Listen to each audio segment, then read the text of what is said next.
London has a way of swallowing its own history.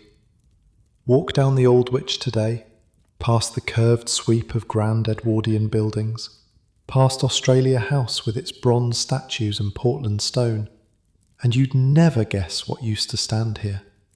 Never guess that beneath your feet, paved over and forgotten, lies the ghost of one of London's most dangerous, most colourful, most strangely alive neighbourhoods. Here's what it was like to survive Wych Street in the late 1700s. Wherever you're listening from tonight, I'd love to know. Drop a comment with your corner of the world and what time it is there. And if you enjoy drifting off to stories of forgotten places, a subscribe would mean a lot. But for now, just settle in. Sink a little deeper into your pillow. Pull the covers up. Because where you're going, there are no clean sheets. No warm beds, no comfort at all, really. Just survival. The year is 1783. You're 14 years old, and you've just arrived in London. Not by choice, exactly. Your father died last winter. Consumption. The village couldn't support another mouth without a man's wages attached, so your mother did what thousands of mothers did in Georgian England. She found you an apprenticeship. 7 years of labour in exchange for a trade, a bed, and enough food to keep you breathing. The coach drops you at the Strand. You've never seen so many people in your life. Back home, everyone knew everyone. Here, thousands of faces rush past without a single glance in your direction. Carts rattle over cobblestones. Sellers cry their wares. Somewhere nearby, a man is shouting about the end of days, while another is loudly haggling over the price of eels. The smell hits you before anything else. Not one smell. Hundreds of them, layered and competing. Horse dung, obviously. The streets are thick with it, but underneath that, something sweeter and more rotten. Open sewers running down the middle of lanes. Cesspits beneath houses seeping through brick and mortar, the acrid bite of coal smoke hanging in the air like fog, and people, thousands upon thousands of unwashed bodies pressed together in a city that barely has room to breathe. Your eyes water, your stomach lurches. Welcome to London. The address your mother wrote on that scrap of paper leads you off the Strand, past a church called St. Clement Danes, and into a narrow lane that seems to swallow the light. This is Wych Street, and even by London standards, it's something else. The buildings lean over you, actually lean, their upper floors jutting out so far they nearly touch across the street. These are Elizabethan houses, some of them 200 years old, built when nobody cared about things like building codes or structural integrity. Their timber frames have warped and settled, their plaster has cracked and fallen away. Their windows are clouded with generations of grime, but they're still standing, somehow, crammed with life. You find the carpenter's shop about halfway down. A weathered sign creaks in the breeze, barely readable. The door is propped open despite the cold, and inside, a man is bent over a workbench, shaving curls of wood with a plane. He doesn't look up when you enter. You the boy? You confirm you're the boy. He sets down his plane, studies you for a long moment. He's maybe 40, which makes him old by the standards of this neighbourhood. His hands are scarred and calloused. His apron is stiff with wood dust and what might be dried blood from a slip of the chisel. Show me your hands. You hold them out. He turns them over, examines your fingers, your palms, the strength of your grip. Soft, he says. Village soft. We'll fix that. And just like that, your new life begins. The workshop sits on the ground floor. Above it, 2 cramped rooms where the master carpenter lives with his wife and 3 surviving children. The other 4 are in the churchyard. Fever took them. it's just something that happens here. Your sleeping space is in the workshop itself. A pallet of straw in the corner, covered with a blanket that might once have been wool, but has been worn down to something thin and scratchy. At night, you share this space with the other apprentice, a boy named Will, who's been here 3 years already. Will gives you the lay of the land that first night. Don't go out after dark. Not alone. Not ever. Why not? He just looks at you, like you've asked why fire is hot. The footpads will have your throat cut before you can scream. And even if they don't, the watch might take you for a thief and throw you in Newgate anyway. Better to stay inside. Keep your head down. Footpads, you learn, are what they call muggers here. The narrow streets and dark alleys make perfect hunting grounds. The overhanging buildings create shadows within shadows. A man could step out of a doorway, stick a knife in your ribs, strip you of anything valuable, and vanish into one of 100 winding passages before anyone even heard you fall. What about the watch? Will laughs. Not a pleasant sound. The watch is useless. Half of them are drunk. The other half are in on it. You're beginning to understand that you haven't just come to London. You've come to a particular kind of London. A London that exists in the cracks and shadows. A London that the grand houses on the Strand pretend doesn't exist, even though it's right behind them. Wych Street is the spine of this world, and Holywell Street, running parallel just to the left, is its beating heart. On your second day, the master sends you to fetch some supplies. Nails, he says, the ironmonger on Holywell Street, and for God's sake, come straight back. You step outside into the morning chaos. Wych Street is narrow, maybe 12 feet wide at its widest point, sometimes less. The buildings crowding in on both sides make it feel like a canyon filled with people, costermongers pushing carts of vegetables, hawkers selling everything from pins to puppies, a man with a dancing bear on a chain, collecting pennies from open-mouthed children, an old woman squatting in a doorway, selling sprigs of lavender that do absolutely nothing to cover the smell. You push through the crowd. Turn onto Holywell Street. It's even darker here. The buildings hang so far over the road that barely any light reaches the ground. But the shadows are alive with commerce. Shop after shop crammed into every available inch. Old clothes shops mostly. The Jewish traders who've made this their quarter, selling second-hand coats and breeches to anyone with a few coins. Further down, the bookshops. Now, these bookshops are interesting. Some of them sell what you'd expect: religious pamphlets, political tracts, the occasional novel for ladies who have the leisure to read them. But others have their windows arranged with careful ambiguity.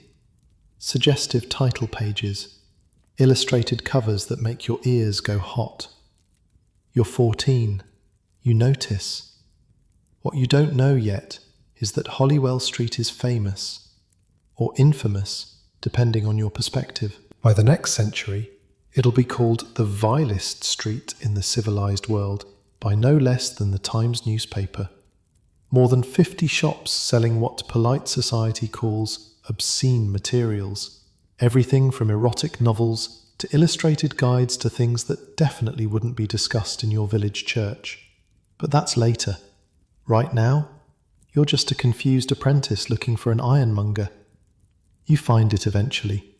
Hand over the coins, get your nails, and then, because you're 14 and curious, you take a slightly longer route back.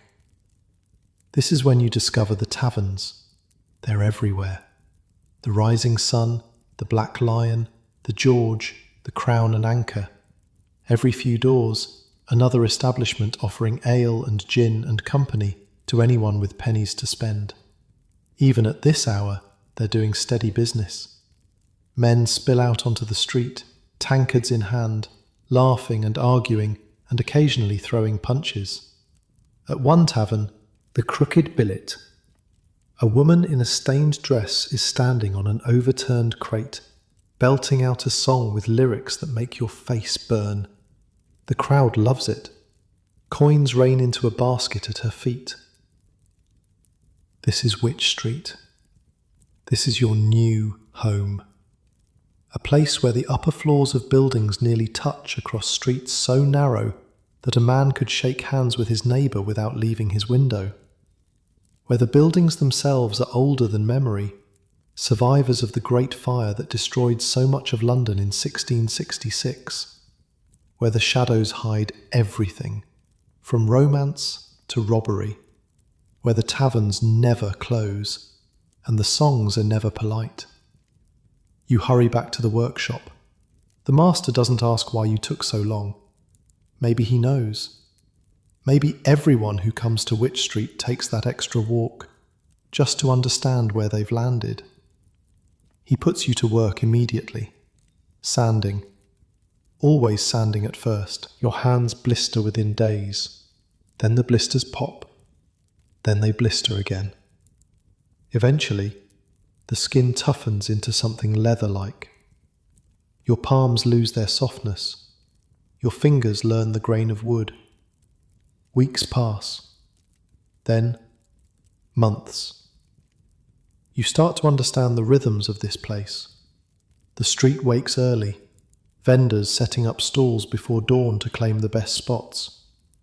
The morning rush comes next, a tide of humanity flowing toward the Strand and Fleet Street, toward the courts and counting houses where the city does its respectable business.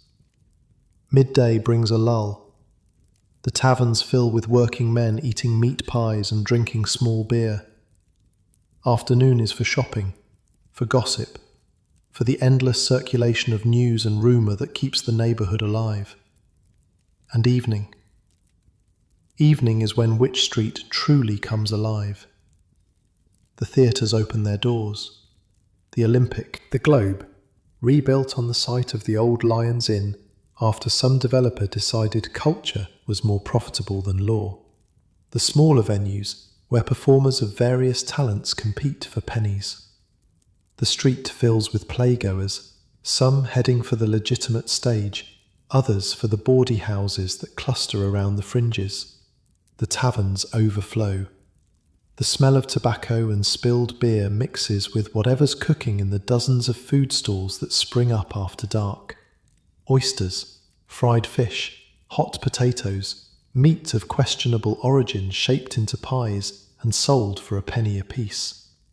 You learn to move through this chaos without drawing attention, to keep your money in your boot rather than your pocket, to walk with purpose, never dawdling, never making eye contact with strangers, to recognize the different types who frequent these streets, the working men, honest enough if sometimes rough, the criminals, who carry themselves with a certain relaxed confidence, the prostitutes, some barely older than you, working the corners and tavern entrances, the gentlemen, slumming it for the thrill, easy targets for pickpockets.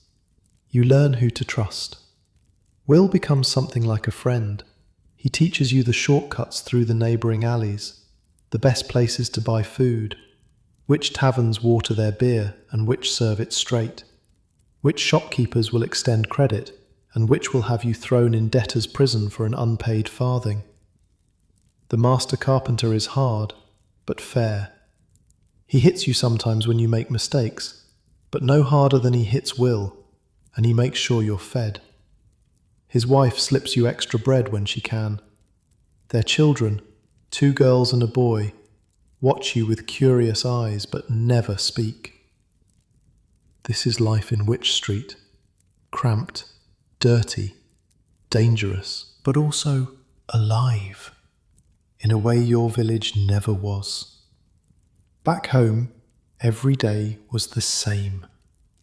Here, every day is a small adventure.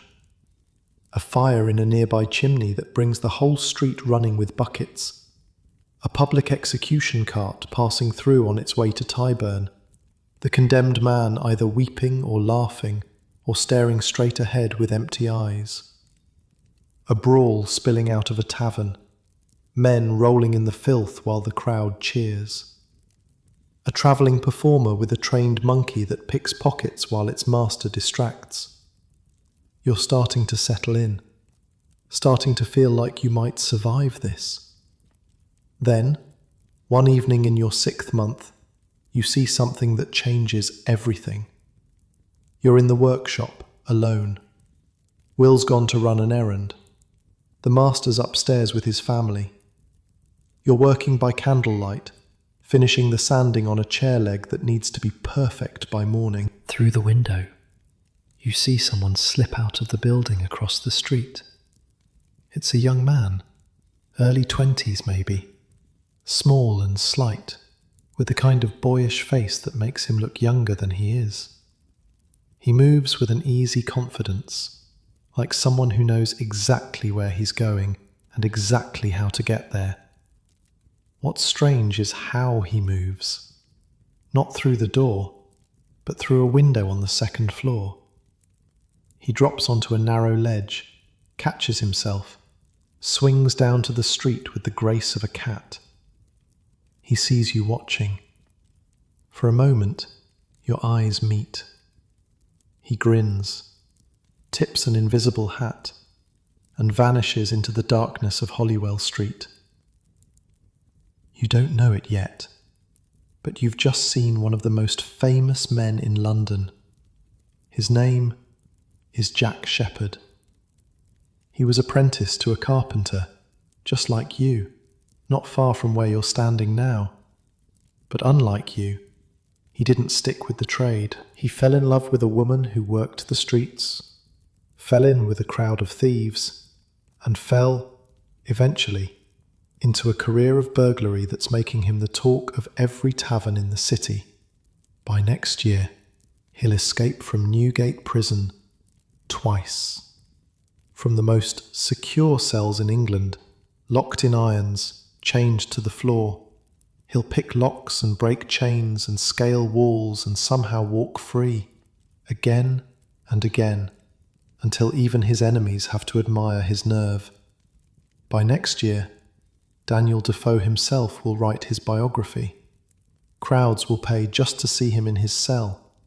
200,000 people will line the streets on the day of his hanging, many of them weeping. But right now, in this moment, he's just a figure disappearing into the dark.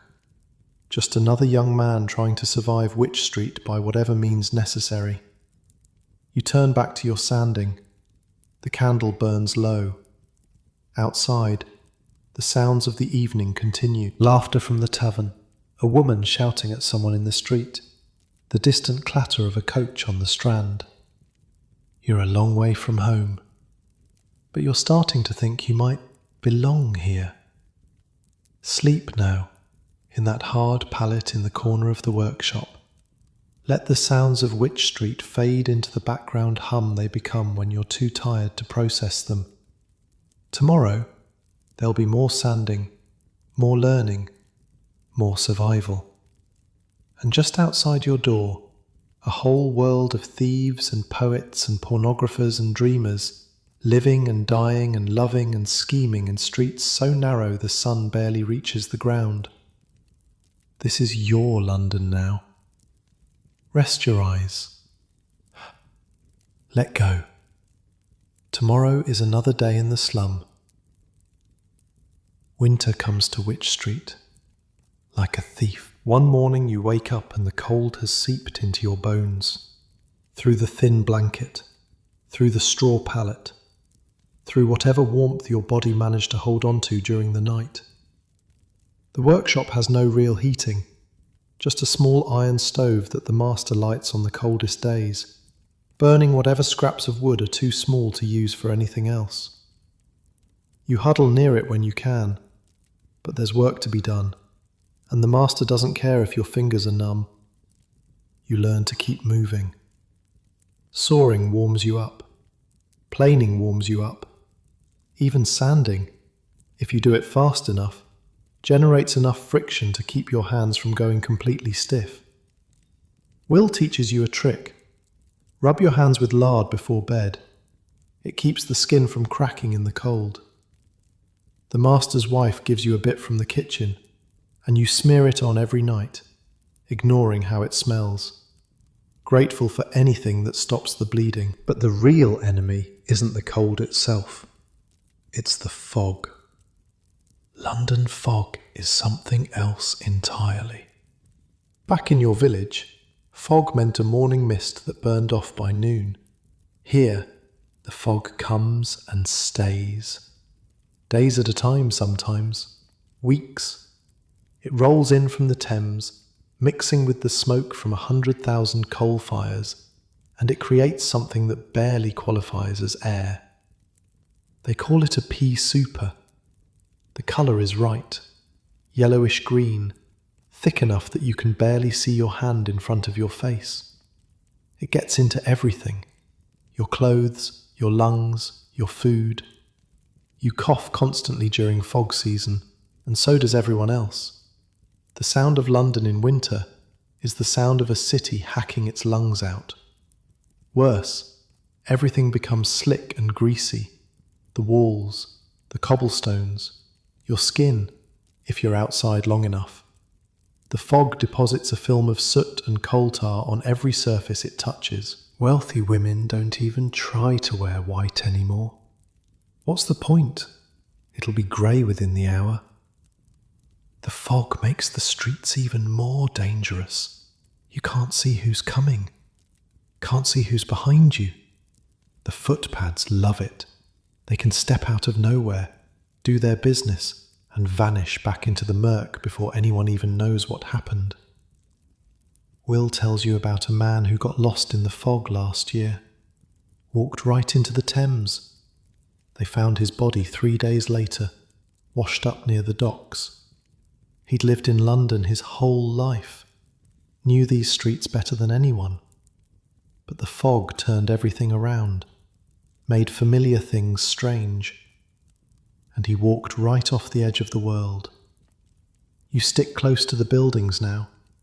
Trail your fingers along the walls, count your steps, anything to keep your bearings in that yellow murk. The other thing about winter is the mud. Now, calling it mud is generous. The streets of Wych Street are paved, sort of, with cobblestones that have shifted and cracked over the centuries. Between them, packed earth that turns to slush in the rain. And on top of everything, the constant accumulation of horse dung, rotting vegetables, human waste tossed from chamber pots, dead animals, and whatever else 300,000 people can produce in the course of daily life. This mixture gets churned by cartwheels and horse hooves and human feet into something that defies description. It's black, it's slippery, it smells like death having a bad day, and it's everywhere. Inches deep in the middle of the road, splashing onto your clothes every time a cart rattles past. Rich people have sedan chairs. They get carried above the filth by sweating porters, never touching the ground at all. The middling sort hire link boys to light their way and sweep a path. But you wade through it like everyone else. Your shoes are permanently stained. Your stockings are a lost cause. The master sends you out one morning in December to deliver a finished cabinet to a customer on the Strand. A wealthy merchant, the kind of man who can afford custom furniture. Don't get it dirty, the master says, and don't let anyone see you coming from this direction. You understand. The merchant doesn't want his fine new cabinet associated with the stink of Wych Street, so you take the long way around, skirting the edge of the slum, approaching the Strand from a more respectable angle. The merchant's house is another world. Clean windows, polished brass. A servant who takes the cabinet from you without meeting your eyes, like you're not quite a person, just a delivery mechanism with legs. You're back on Wych Street by noon, and because the master gave you a whole shilling for your trouble, you decide to spend a penny of it at one of the coffee houses. This is where things get interesting. The George Inn sits on a side street, just off Wych Street proper. It's been there since 1723, originally as a coffee house, though they serve ale and wine now too. It's a step up from the rougher taverns, the kind of place where a man might conduct business, meet associates, read the newspapers that circulate from table to table. You've walked past it 100 times, never gone in. But today, with a penny burning a hole in your pocket and the cold gnawing at your bones, you push through the door. The warmth hits you first. A real fire burning in a real fireplace, not the pathetic little stove in the workshop. The smell of coffee and tobacco smoke and roasting meat. The hum of conversation, men talking politics and trade and gossip. You find a corner seat, order a dish of coffee. It costs a penny, but it buys you the right to sit by the fire as long as you want, and the warmth alone is worth it. The coffee is bitter and strange. You've never had it before, but it's hot, and it gives you a jolt of energy that ale never does, and you start to understand why the wealthy classes are so fond of the stuff. You sit, and you watch, and you listen. The men here are a mixed lot. Some are clearly gentlemen, or at least trying to look like gentlemen. Clean coats, powdered wigs, the affected speech of people who want you to know they've had an education. Others are tradesmen like your master, here to make contacts or close deals. And others still are harder to place. Men with watchful eyes and careful smiles, who could be anything from merchants to criminals to both. One man stands out. He's older, heavy-set, sitting at a table by himself, surrounded by papers and books, muttering to himself as he writes. Every few minutes he looks up, scowls at the room like it's personally offended him, and goes back to his work. The serving girl catches you staring. "That's Mr. Johnson," she says. "The dictionary man. Uses this place as his office, he does. Gets his letters sent here and everything. Samuel Johnson. You've heard the name. Even in your village people knew about the dictionary. The great project to capture the entire English language in a single book. Years of work. Thousands of pages. The achievement of a lifetime. And here he is, in a coffee house off Wych Street, scratching away at whatever he's working on now, looking like he hasn't slept in a week. You watch him for a while. The way he crumples up pages and tosses them aside. The way he mutters and curses under his breath. The way he calls for more coffee without looking up from his work. So this is what genius looks like. Tired and grumpy and sitting in the corner of a coffee house, trying to make words do what he wants them to do. Another man enters, well-dressed, friendly smile, carrying himself with the ease of someone who's comfortable everywhere he goes. "Mr. Johnson," he approaches the writer's table. "A pleasure. As always." Johnson looks up. His scowl deepens. "Perfect. What do you want?" "Perfect. Henry Perfect. You'll learn more about him later. How he was born to a clerical family, trained for the church, but found the life of a con man more suited to his talents. How he dresses as a vicar and talks his way into respectable homes, charming old ladies out of their savings with tales of charitable causes that don't exist. Right now, he's playing his part perfectly. Smooth voice, trustworthy face. He slides into a seat across from Johnson and starts talking about some literary project he claims to be funding. Johnson isn't buying it. You can tell from the way his eyes narrow, the way he keeps his hand on his purse. "I have work to do, Mr. Perfect. Good day." Perfect smiles, not offended at all, and moves on to another table, another mark. The game never stops for men like him. You finish your coffee, slip back out into the cold. The serving girl's words stay with you, though. Gets his letters sent here. You realise that for men like Johnson, a coffee house isn't just a place to drink. It's an office, a meeting room, a postal address, In a city where half the population can barely afford a room, let alone a proper house, these establishments become something like home for the men who use them. You've learned something today. These streets aren't just full of footpads and prostitutes. They're full of geniuses and con men and everyone in between, the high and the low, rubbing shoulders in the same cramped rooms, breathing the same foul air. Spring comes eventually, the fog lifts, the mud dries, sort of, and your apprenticeship starts to feel less like survival and more like education. The master takes you out on jobs now, real jobs, installing cabinets in houses all over central London, fitting doors and window frames, repairing furniture for people who can't afford to replace it. You see how the other half lives. The townhouses in Mayfair with their high ceilings and expensive wallpaper, the counting houses in the city with their stern clerks and mountains of ledgers, the great houses of the aristocracy, glimpsed through servants' entrances while you haul in your tools, and you see how the very bottom lives too. One job takes you past the edge of St. Giles, the Rookery, they call it, and if Wych Street seemed rough when you arrived, St. Giles is something else entirely. The houses here aren't just cramped, they're collapsing. Walls held up by sheer stubbornness, roofs patched with whatever scraps could be scavenged, entire families living in single rooms, sometimes in cellars, sometimes in spaces you wouldn't keep a dog. The smell is beyond description. Open sewers run through the streets, cesspits overflow into basements. The dead are sometimes left where they fall because nobody can afford to bury them. This is where people end up when they have nowhere else to go.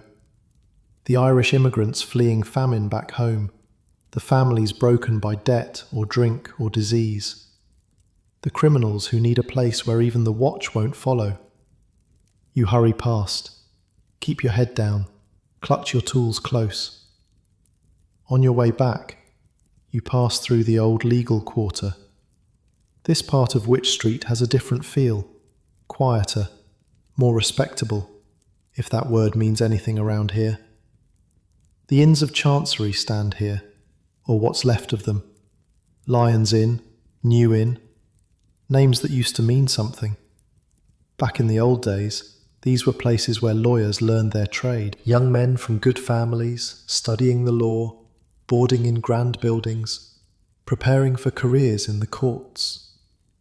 New Inn is where Sir Thomas More got his education, before he became Lord Chancellor, before he fell out with Henry VIII, before they cut his head off on Tower Hill. The man who wrote Utopia, that dream of a perfect society, learned to argue and reason in rooms just a few yards from where you're standing now. But that was centuries ago. By the time you arrived, the inns had degenerated into something else entirely. The grand buildings are subdivided now, crammed with lodgers who have nothing to do with the law, gamblers, swindlers, men who'd rather not be found. A historian will later describe the whole area between Wych Street and Holywell Street as having witnessed scenes of the most disgraceful and infamous character. He's not wrong.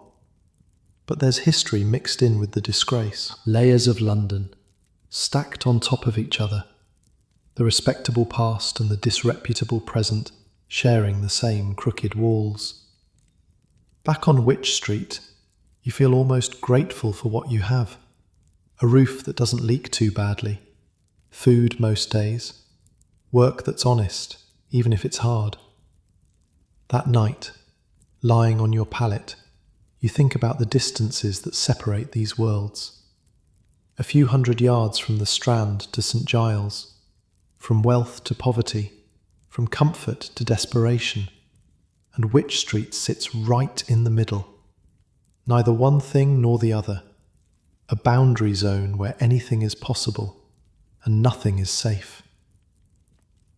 The summer brings visitors. Wych Street has always attracted a certain kind of person. Writers mostly. The cramped buildings and crooked streets and colourful characters make good material. You start to recognise them, these literary types, wandering through with notebooks, scribbling down observations, looking at the poverty like it's a curiosity rather than a condition. One of them stops to talk to you. He's young, maybe mid-20s, intense eyes, the hungry look of someone who hasn't quite made it yet, but desperately wants to. "You work here?" he asks. "In the carpentry shop." You confirm you work in the carpentry shop. "What's it like, living in a place like this?" You're not sure how to answer. What's it like? It's like trying to breathe through a wet rag while people steal from you and the buildings fall down around your ears. But it's also home now, or the closest thing to home you've got. "It's all right," you say. You get used to it. He writes something in his notebook, thanks you, moves on. You'll never know his name, but years from now, when a book called Bleak House comes out, and everyone's talking about the author who captures the dark heart of London so perfectly, you'll wonder if that young man found what he was looking for on these streets. The autumn brings your first real trouble. You're coming back from a delivery late in the evening. The master kept you working past dark because a customer was impatient, and now you're hurrying through streets that have turned dangerous with the setting sun. You hear footsteps behind you. Will's advice echoes in your head. Don't look back. Don't run. Running just makes you look like prey. You speed up anyway. The footsteps speed up too. A hand grabs your collar, yanks you into an alley. There are two of them, rough-looking. One has a knife that catches the faint light from a window somewhere above. Your money. Now. Your money. The few coins you earned from this week's deliveries. The sum total of everything you own in the world. You hand it over. What else can you do? They take it. Take your hat too, for good measure. Shove you against the wall hard enough to knock the wind out of you. And then they're gone, melting into the darkness like they were never there at all. You sit in that alley for a long time, catching your breath, waiting for your heart to stop pounding. This is what they warned you about. This is what everyone warned you about. But here's the thing. You're still alive. You still have your tools.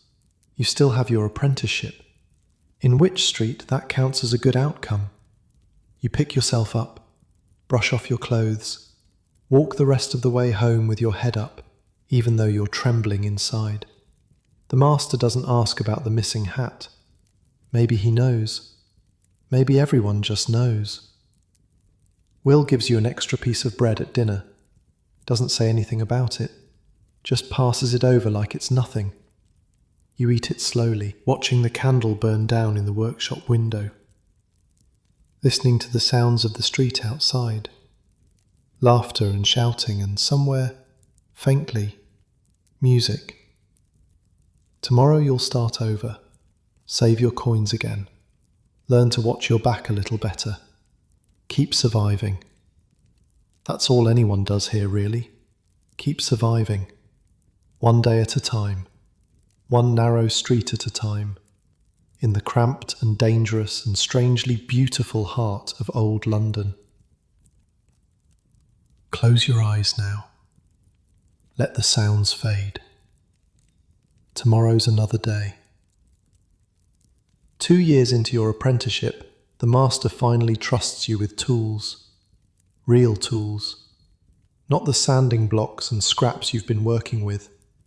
A proper set of chisels, worn but sharp, passed down from an apprentice who didn't make it. Fever took him, same as the master's children, same as a lot of people around here. You don't ask whose they were, you just take them, keep them clean, learn to use them like extensions of your own hands. The work changes after that, more precise, more skilled. You're not just smoothing surfaces anymore. You're cutting joints, fitting panels, shaping wood into something that might actually be beautiful if you do it right. Will finishes his apprenticeship that spring. 7 years, served in full, and now he's a journeyman carpenter with the right to take paying work on his own. He could leave, find a shop somewhere else, maybe even save up enough to become a master himself one day. He doesn't leave. "Where would I go?" he says. "This is home." He rents a room above one of the taverns on Holywell Street. Cramped, probably crawling with bedbugs, but his own. The ceiling sags in the middle. The floorboards creak with every step. Rain gets in through gaps around the window frame. But he pays his own rent and answers to no one, which counts for a lot in a place like this. You visit sometimes, after work, sharing a pot of ale and watching the chaos of the street below. From Will's window you can see straight down into the heart of Holywell Street's famous book trade. Now, you'd noticed the bookshops before, hard not to, but you'd never really understood what was happening in them until Will explained it. See that one? 3 doors down? The one with the crescent moon sign? You see it. An old shop, the oldest on the street according to Will, with a golden half moon hanging above the door. The moon has a face painted on it, pouty lips, thick eyebrows, the kind of expression that suggests it's seen things it would rather forget. That's been there longer than anyone can remember, selling books the whole time, but not just any books. You've heard rumours. Everyone on these streets has heard rumours, but Will lays it out plain. The respectable booksellers deal in religious texts, political pamphlets, the occasional novel, standard fare, nothing to raise an eyebrow. But mixed in among them, hidden behind innocent storefronts, a different kind of trade flourishes. Erotic literature. Illustrated guides to activities your village vicar would choke on his communion wine just thinking about. Pamphlets attacking the government in terms that could get a man thrown in prison. Heretical religious texts that question everything from the divinity of Christ to the existence of God himself. All of it technically illegal. All of it selling like hot bread on a cold morning. How do they get away with it? Will shrugs. Who's going to stop them? The magistrates? Half of them are customers. The church? They'd have to admit they know what's in there, and nobody wants to do that. You watch a gentleman in a fine coat slip into the shop with the crescent moon. He's inside for maybe 10 minutes, comes out with a package wrapped in brown paper, tucked under his arm like it contains nothing more scandalous than cheese. The thing is, it's not just about the dirty books. Will explains that too. A lot of what gets sold on Holywell Street started as something else entirely. Political writing, radical ideas, the kind of thinking that got people killed in France and could get them killed here too if the wrong person was listening. The publishers and booksellers on this street have been mixing sedition with pornography for generations, hiding dangerous thoughts behind titillating covers. If the authorities come looking for revolutionary pamphlets, all they find is smut, and nobody wants to admit they were buying smut. Clever, dangerously clever. You file this away.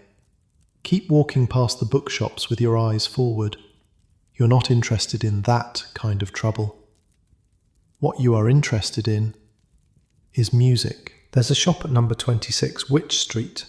Musical instruments, flutes mostly, but also clarinets, pianos, anything a person with money and musical ambition might want. The sign above the door reads Astor and Company. You've passed it 100 times, heard the sound of instruments being tested inside, scales and arpeggios drifting out into the street. Once, you stopped to watch a craftsman in the window, carefully shaping the body of a flute with tools not so different from your own. The owner's son works the counter most days. Young fellow, thick German accent, always smiling. His name is John, or Johann if you catch him when he's tired and slips back into his native tongue. You strike up a conversation one afternoon. You're delivering a cabinet to a house nearby, and you stop to admire a piano in the window. "Beautiful, yes?" John says. "English make, very popular now." You ask how much something like that costs. He names a figure that would take you 3 years to earn. "Ah, but for listening is free," he says, and sits down to play a few bars of something you don't recognize. Something complicated and light, his fingers moving over the keys like it's the easiest thing in the world. You listen until you have to go. What you don't know, what nobody on this street knows yet, is that John isn't going to stay here. He's got plans. America, he says, though he doesn't say it to you. A brother there in New York who started a butcher shop. Another brother here in London making the instruments. And John, the youngest, dreaming of something bigger. Within the year, he'll be gone. Sailed to Baltimore with a cargo of flutes and a head full of ambition. He'll make his fortune, not in music, but in furs, trading pelts with the natives up in the northern wilderness. And then he'll make another fortune, in opium shipped to China, of all things, and then another in New York real estate. By the time he dies, John Jacob Astor will be the richest man in America, the country's first multi-millionaire. And it'll all have started here, in a cramped little shop on Wych Street, selling flutes to Londoners who couldn't have imagined where that awkward German boy would end up. But that's the future. Right now, he's just another young man trying to make his way, same as you. The theatres pull you in eventually. You've heard about them, of course. Wych Street is thick with performance venues, from the grand to the grubby. But apprentices don't have money for theatre tickets, and even if you did, the master would tan your hide for wasting it. Still, there are ways. The stage doors open onto back alleys. If you time it right, you can catch the tail end of a performance by lurking near an exit. The sound carries, the laughter, the gasps. Sometimes a door props open and you glimpse painted scenery, actors in costume, the impossible magic of people becoming other people right before your eyes. The Globe Theatre sits where Lions Inn used to stand, third theatre to carry that famous name, though it's got nothing to do with Shakespeare's original. Some developer decided that knocking down a law school and putting up a playhouse was progress. Maybe he was right. The lawyers who used to study here were already gone, replaced by gamblers and drifters. At least the theatre brings in paying customers. Word is they're planning another theatre down the street. The Olympic, they'll call it. Someone's already bought the old Drury House site and started clearing it. The rumour going around the taverns is that they're going to build it from the timbers of a French warship captured during the wars, a whole theatre made from enemy wood. Only in London would someone think that was a selling point. Across the street, the Shakespeare's Head Tavern does a roaring trade before and after performances. The name's a bit of cheek, linking itself to the famous playwright even though he'd never set foot in this particular establishment. But nobody cares about accuracy when there's money to be made. Late one night, you stumble onto something remarkable. You're on your way back from a delivery that ran long. The streets are quiet by Wych Street standards, which means only a dozen drunks instead of 100. You're passing the Shakespeare's Head when you hear laughter inside. Not normal tavern laughter, something more sustained, more organised. You peek through the window. A group of men sits around a large table, drinking and arguing and clearly having the time of their lives. They're well dressed, these men. Writers and artists and editors, by the look of them. The kind of people who stay up all night because the ideas won't stop coming. Someone notices you looking, waves you in. You shouldn't. The master expects you back. But something about the scene is too interesting to resist. Inside, the air is thick with tobacco smoke and clever conversation. A man at the head of the table is holding forth on the state of English literature, gesturing with a pipe that scatters ash everywhere. Others interrupt him, disagree with him, buy him drinks to make him shut up. "The Club of Owls," someone explains when you ask. "We keep late hours, hence the name." You have no idea what any of them are talking about. Philosophy? Politics? The proper way to structure a sonnet? It's all Greek to you, and some of it might literally be Greek for all you know. But you listen anyway, nursing a single ale that someone presses into your hand, watching these men argue about ideas like ideas are the most important thing in the world. One of them, a younger fellow with ink stains on his fingers, asks what you do. "Carpenter's apprentice, down the street." He nods like that's perfectly reasonable. Honest work, more than most of us can claim. Years later, you'll learn that this man went on to edit a magazine called Punch, that he lived upstairs from this very tavern for a while, surrounded by the chaos of Wych Street, writing satire that would make emperors uncomfortable. But tonight, he's just another dreamer, drinking too much and talking too fast, trying to figure out what kind of man he wants to be. You slip out before anyone expects you to say anything clever. Back to the workshop, back to reality. But something's shifted.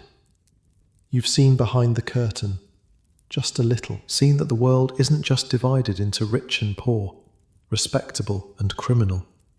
There's a whole other category of people who live by their minds, who trade in words and ideas instead of goods and services. And they're here, on your street, drinking in your taverns. Your world is bigger than you thought. The year turns. 1786 becomes 1787. Your apprenticeship enters its middle phase. The work gets harder in some ways, easier in others. Harder because the master expects more. Easier because you actually know what you're doing now. Your hands have learned the language of wood. You can look at a piece of oak and see the grain, know where it wants to be cut, anticipate how it'll behave when you shape it. The street changes too. Some shops close, others open. The usual churn of any neighbourhood. But Wych Street has a way of staying the same even as everything transforms. The buildings still lean, the alleys still stink, the pickpockets still prowl. One morning, you wake to shouting in the street. Not unusual, people shout all the time around here. But this sounds different, organised, a crowd, gathering and growing. You push your way outside. A cart is making its way down Wych Street, a heavy wooden cart pulled by two horses, surrounded by constables with clubs and worried faces. And in the back, standing with his hands bound but his head held high, a young man you recognise. Jack Shepherd. They caught him again. Everyone knew they would, eventually. The escapes couldn't go on forever, not from Newgate, not from the most secure prison in England. This time they'd kept him in irons, chained to the floor in a cell called the Stone Castle, watched around the clock by guards who'd been promised rewards if he stayed put. And still, somehow, he'd gotten out. Picked the locks on his chains with a bent nail, broke through 6 locked doors, scaled the prison wall in the dark. They found him a week later, drunk in a tavern, because of course they did. Even geniuses make stupid choices. But here's the thing. The crowd isn't angry at Jack. They're angry for him. Women throw flowers, men cheer his name, children run alongside the cart, reaching up like he's some kind of saint instead of a thief. The constables look nervous. They're outnumbered 100 to 1, and everybody knows it. Jack spots you in the crowd. For a moment, your eyes meet. Same as that night years ago. when you saw him slip out a window like a cat. He grins, that same boyish grin, tips his head in acknowledgement, and then the cart moves on, toward the Strand, toward Tyburn, toward the gallows where his luck will finally run out. You don't follow, can't stomach it, but you hear about it later. Everyone hears about it. 200,000 people showed up to watch Jack Sheppard hang. That's more than the entire population of most English cities. They lined the route from Newgate to Tyburn, weeping and cheering in equal measure. Some of them wore white, like it was a wedding instead of an execution. His lover Bess had a plan to rescue him. Grab the body after the required 15 minutes on the rope, rush him to a doctor, try to revive him before death became permanent. It had worked before, with other hanged men. The body doesn't always die right away, but the crowd ruined it. They surged forward, trying to touch him, trying to help in their own misguided way. They pulled on his legs to speed the end, thinking they were doing him a mercy. By the time Bess got close, there was nothing left to save. 22 years old, that's all Jack Sheppard got. A carpenter's apprentice who learned to pick locks instead of cut joints. A boy who fell in love with the wrong woman in a tavern just down the street from where you're sleeping right now. A legend who burns so bright that Daniel Defoe himself wrote his biography. You think about him for a long time after. Think about the choices that separate one life from another. He started where you started. Same streets, same trade, same options. But he made different choices. And here you are, still breathing, while Jack Sheppard swings from a rope and becomes a story people will tell for centuries. You go back to work. What else is there to do? The chisel feels solid in your hand. The wood shavings curl away clean. Outside, Wych Street keeps moving, keeps living, keeps forgetting the dead boy who used to haunt its shadows. Close your eyes now. Let the sounds of the street fade. You've earned your rest tonight. Tomorrow, the work continues. Fever comes for you in the summer of 1788. You don't know where you caught it. Could have been anywhere. The water you drank from the public pump, drawn from wells that sat a few feet from overflowing cesspits. The food you bought from a street vendor whose hygiene was questionable at best. The air itself, thick with the exhalations of 250,000 people crammed into spaces meant for 1/10 that number.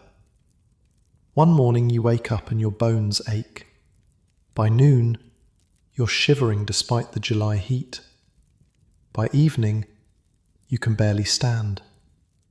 The master's wife takes one look at you and crosses herself. Get him out of the workshop, now. They carry you upstairs, lay you on a pallet in the corner of the family's own cramped quarters. This is either a kindness or a practical decision. If you die in the workshop, they'll have to burn everything you touched. Upstairs, at least, the damage is contained. You drift in and out for days, maybe weeks. Time stops making sense. There are moments of clarity when you can see the cracked ceiling above you, hear the sounds of Wych Street filtering through the thin walls, and there are stretches of darkness where nothing exists except heat and pain, and the sound of your own heart struggling to keep beating. The worst is the thirst. Your body burns from the inside, and all you want is water, but they ration it carefully. Too much and you'll vomit it right back up. Too little, and you'll dry out like leather in the sun. The master's wife knows the balance, learned it from watching too many people die. She feeds you broth when you can keep it down, wipes your forehead with cloths soaked in water that's probably contaminated with the same filth that made you sick in the first place, mutters prayers in a dialect you don't recognize. Something her grandmother taught her back in whatever country she came from before washing up on these shores. At one point, they send for a doctor. You learn this later. He took one look, charged his fee, and said there was nothing to be done except wait and see if your constitution was strong enough to fight it off. Some people survive this kind of fever. Most don't. The doctor didn't offer odds either way. You see things during the fever. Your mother standing by the window telling you to come home. Your father, dead these 5 years now, reaching out his hand. A woman you don't recognize with kind eyes and a voice like water over stones. When the fever finally breaks, you're thin as a rail and weak as a kitten, but alive. Thought we'd lose you, Will says, sitting beside your pallet with a cup of small beer. The odds weren't good. You ask how long. 3 weeks, maybe a bit more. The master had to take on a day labourer to cover your work. 3 weeks. An eternity in a place where missing one day's wages can mean missing one day's food.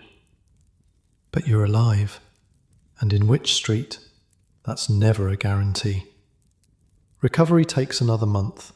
You start with small tasks, sitting up, walking across the room, climbing down the stairs to the workshop without your legs giving out beneath you. The master doesn't rush you. Can't afford to lose another apprentice, probably. Training a new one would take years.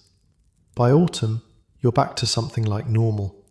Thinner than before, weaker in ways that might never fully heal, but working, earning, surviving.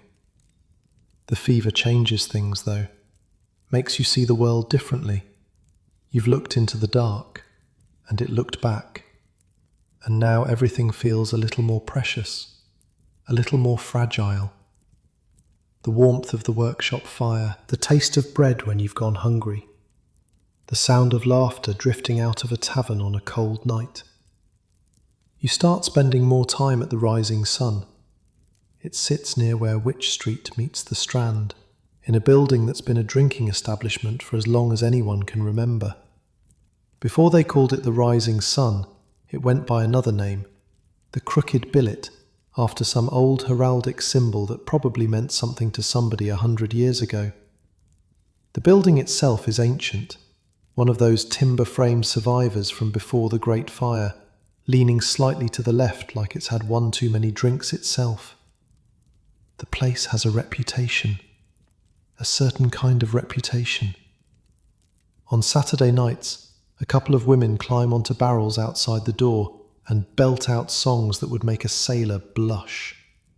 Filthy verses about what goes on behind closed doors, sung loud enough to carry halfway down the street.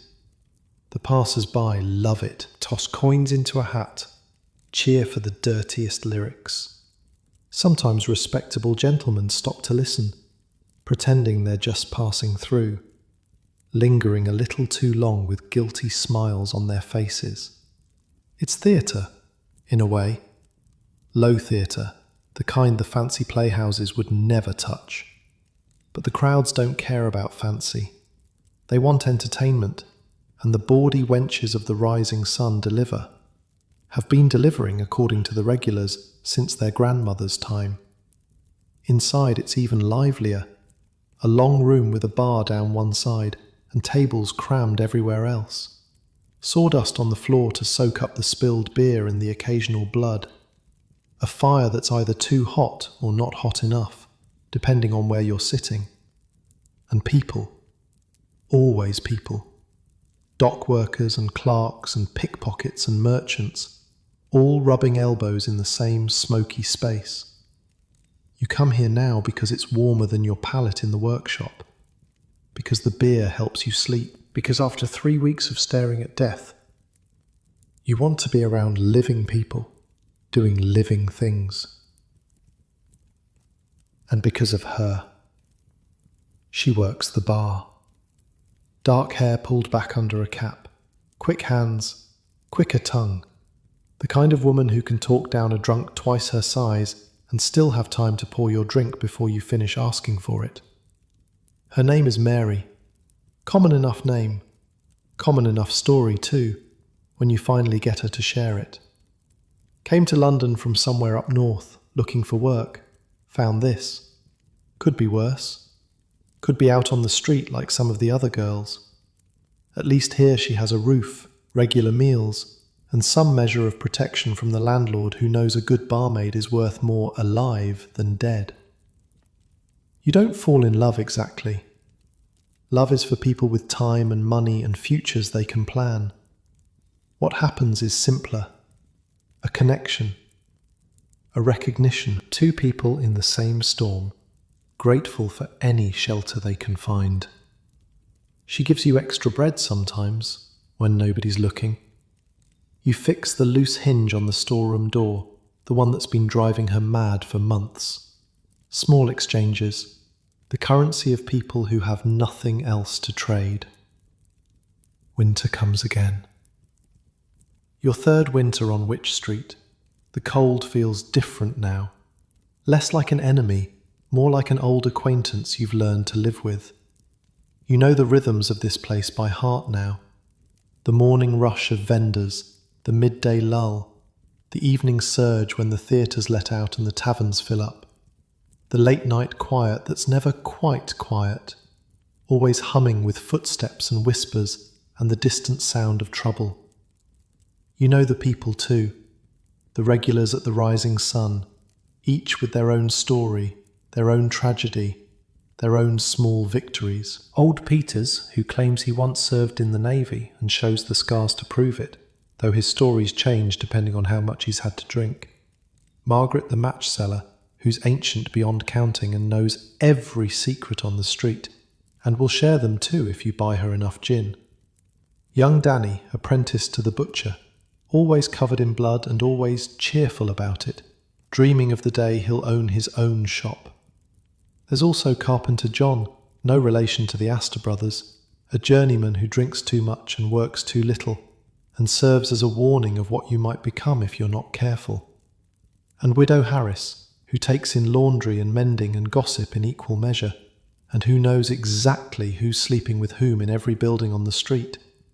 And the Irishman whose name nobody can pronounce, who fled something back home that he never talks about, and who plays the fiddle so beautifully that even the bawdy wenches stop to listen. These are your neighbours now, your community, the closest thing to a family you've had since leaving your village all those years ago. One night, after closing, Mary tells you a story. There's a spot near the Rising Sun, she says, an open bit of frontage where the building juts out a little, creating a natural space for people to gather. Years ago, before anyone alive can remember, two gentlemen fought a duel right there. Over what? She shrugs. A woman, probably. Isn't it always?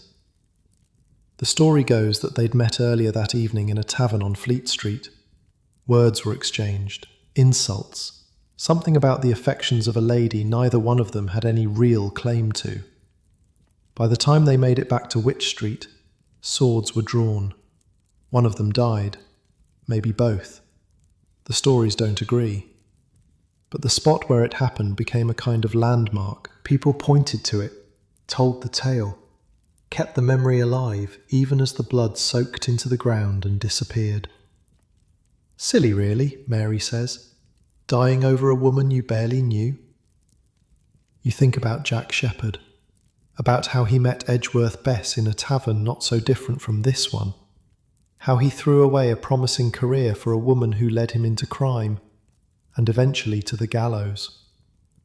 People do stupid things for love, or whatever they mistake for love. Would you, Mary asks, fight for someone? You consider the question. A year ago, you'd have said no. What's the point? Life's hard enough without adding violence to the mix. But now, looking at her face in the candlelight, you're not so sure. Depends on who, you say. She smiles, doesn't say anything more. The spring brings better weather and worse news. The landlord of the Rising Sun is selling up, moving somewhere respectable, now that he's made enough money off Wych Street's vices. The new owner, whoever it turns out to be, might keep things as they are, or might clean house. might decide that bawdy wenches and cheap beer aren't the image he wants for his establishment. Mary doesn't know if she'll still have a job next month. There's always work, she says, but the way she says it makes clear what kind of work she means. The kind that happens in the darker alleys, with strangers who don't care about names or stories. You want to tell her that won't happen, that you'll protect her somehow. But what power do you have? You're an apprentice carpenter, 3 years from finishing your indenture, living on scraps in a corner of a workshop. All you can do is keep showing up, keep drinking the same bad beer, keep fixing what's broken when you can. The new owner arrives in April, a man named Cartwright, fat and jolly, with the look of someone who's done well in trade and wants a retirement project. He tours the premises with the kind of satisfied smile that suggests he's already counting the profits. Mary keeps her job, so do the bawdy wenches. Turns out Cartwright is more interested in money than morality, and the Saturday night shows pack the place to the rafters. Life goes on. That summer, you finish your 4th year of apprenticeship, more than halfway done now. The skills come easier. You can look at a drawing and see the finished piece in your mind, know exactly which cuts to make, which joints to use, how the wood will behave under your hands. The master starts trusting you with more complex work, cabinets with delicate inlays, chairs that need to balance beauty and strength, the kind of pieces that wealthy customers pay good money for, that might survive for generations if they're made right. You're becoming something, not just a pair of hands doing what it's told. A craftsman, someone who understands the wood at a level that goes deeper than technique.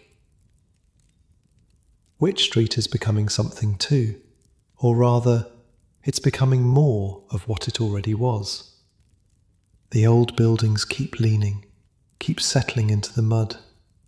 The street gets narrower every year, it seems, as upper floors are extended further and further out, blocking more and more of the sky. Walk down the middle of Wych Street at noon on a sunny day, and you might as well be in a tunnel. The light barely reaches the ground. This makes it perfect for certain activities. The footpads love the darkness. So do the pickpockets. So do the assignations that happen in doorways, quick and commercial, over before anyone really notices.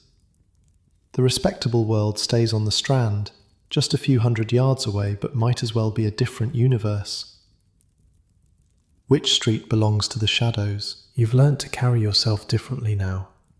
Head up, eyes forward. A small knife in your boot. Not that you've ever had to use it. The confidence of someone who belongs, who knows the territory, who isn't worth the risk of robbing because he probably doesn't have anything worth taking. It's protection of a sort. Not perfect. Nothing's perfect here. But better than being the frightened boy who stumbled off the coach 5 years ago. Village soft and completely unprepared. You think about that boy sometimes. Wonder what he'd make of you now. The calluses on your hands. The scar on your arm from a chisel that slipped. The way you can walk through the darkest alley without flinching. Navigate by sound and smell when the fog rolls in. Read the street like a book written in a language only locals understand. You've been swallowed by London, and somehow you survived. Autumn again. The leaves that managed to grow in the tiny churchyards turn brown and fall. The smell of decay mixes with the usual stink of the streets.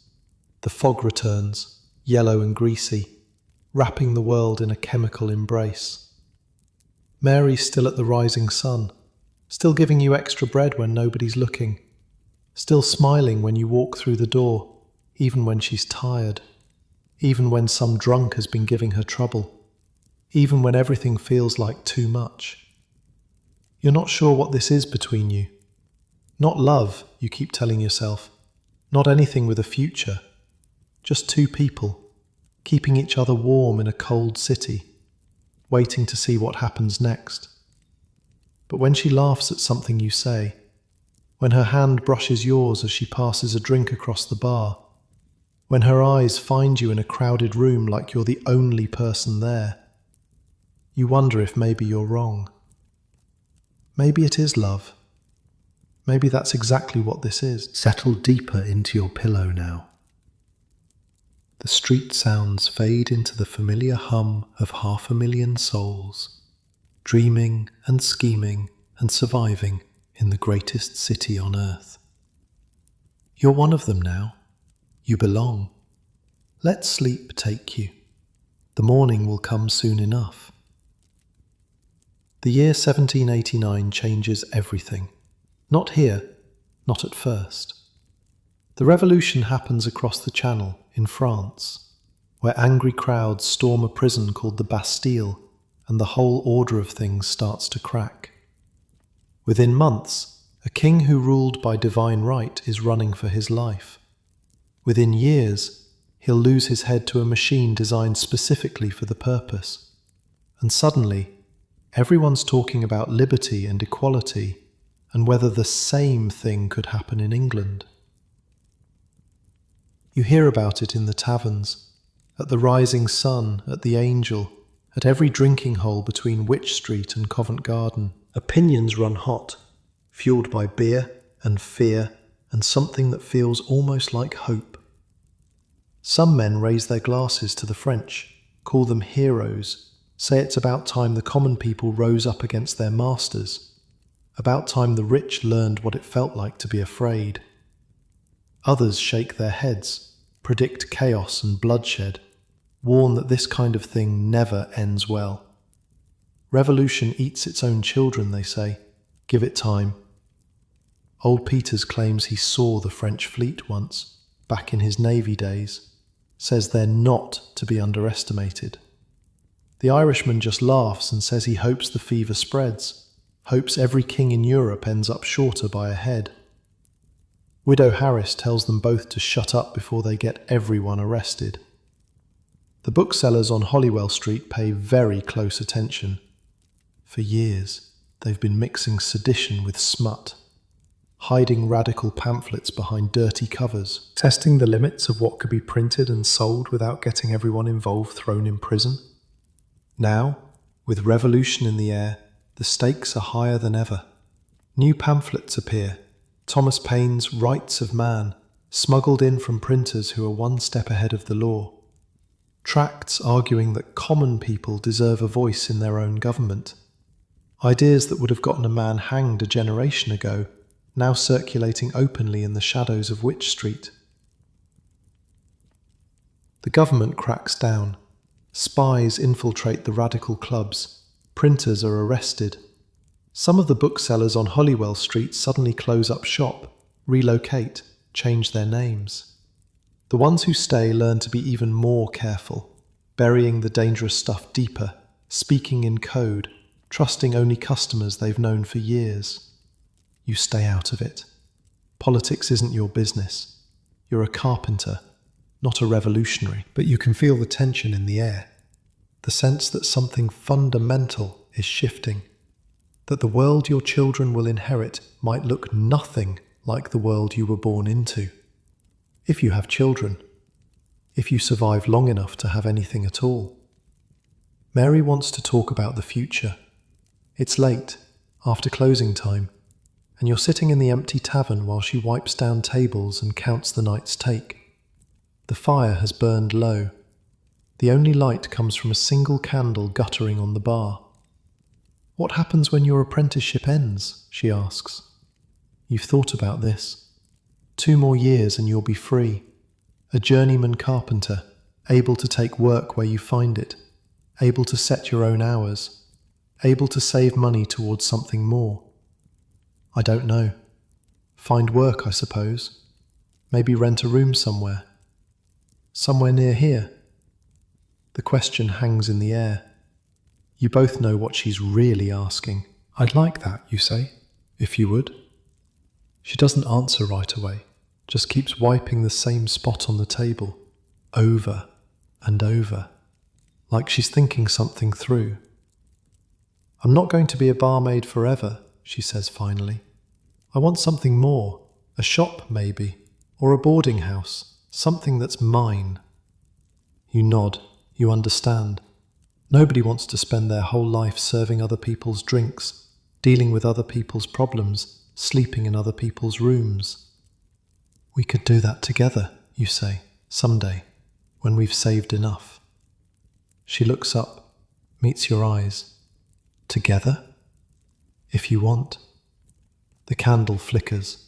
Outside, someone's singing in the street, drunk and off-key but happy. The sounds of Wych Street at midnight, familiar as your own heartbeat. Mary smiles, and you know, without either of you saying it out loud, that something's been decided. Your 6th year of apprenticeship passes in a blur of work and waiting. The master's getting old. His hands shake now when he holds a chisel. His eyes strain to see the fine details that used to come so easily. More and more of the skilled work falls to you, while he handles the business side, talking to customers, negotiating prices, dealing with suppliers. Will's doing well on his own. He's rented a small workshop space in an alley off Drury Lane, taking on jobs that are too small for the bigger establishments. Nothing fancy, but steady. Enough to pay his rent and drink his beer and dream about something better. You help him when you can. Extra hands on big projects. Advice when he's stuck on a tricky joint. The friendship that started in that cramped workshop has grown into something more solid over the years. You trust Will. And in Wych Street, that means something. One afternoon, Will takes you to the Angel Inn. It sits at the very bottom of Wych Street, right where the road meets the Strand. Older than the rising sun, older than most of the buildings around it. The kind of place that's seen centuries of London's history pass through its doors. The sign outside shows an angel with a trumpet, paint faded by decades of London soot. But you can still make out the golden wings. You know about Bishop Hooper? Will asks. You don't. Back in Queen Mary's time, the Catholic Queen, Bloody Mary they called her, and not because of the drink. He takes a long pull from his cup. She burned Protestants for heresy, hundreds of them, men, women, didn't matter. If you wouldn't bow to Rome, you burned. You've heard of Bloody Mary. Everyone has. The Queen who tried to turn England back to Rome and lit fires under anyone who disagreed. Your grandmother used to tell stories, passed down from her grandmother, about the smell of burning flesh that hung over certain towns for days. Hooper was one of them. A bishop himself, actually. Reformed the whole church in Gloucester, they say. Gave away his own money to the poor. And Mary had him arrested for it. Will points at the angel. They kept him here, at this inn, before they took him to Gloucester to burn. Spent his last night in London in that building right there. Probably sat where we're sitting now. You look at the inn with new eyes. The same walls, more or less, that contained a man waiting to die for his beliefs. The same doorway he walked through, knowing he'd never walk through it again. The same street he saw for the last time. These same crowded, filthy, beautiful streets. That was over 200 years ago, Will says. And the inn's still here, still serving beer, still watching people come and go. Hooper's bones are dust. Mary's bones are dust. Everyone who cheered when he burned is dust. But the angel keeps pouring. He's trying to tell you something, you think. Something about permanence. About how the buildings outlast the people. How the street keeps going no matter who lives and dies on it. Or maybe about how little our suffering matters in the long run. How the world just keeps turning. Or maybe he's just drunk and feeling philosophical. Hard to tell with Will sometimes. Inside, the angel is packed. It's a livelier crowd than the rising sun, more mixed. Travellers waiting for coaches, businessmen closing deals.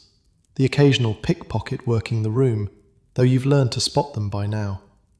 You order a drink, find a corner, watch the flow of humanity that passes through this ancient space. Somewhere in this room, 200 years ago, a man faced his last night alive, knowing what was coming, knowing there was no escape. And here you are, healthy and young and in love, with your whole future stretching out ahead of you.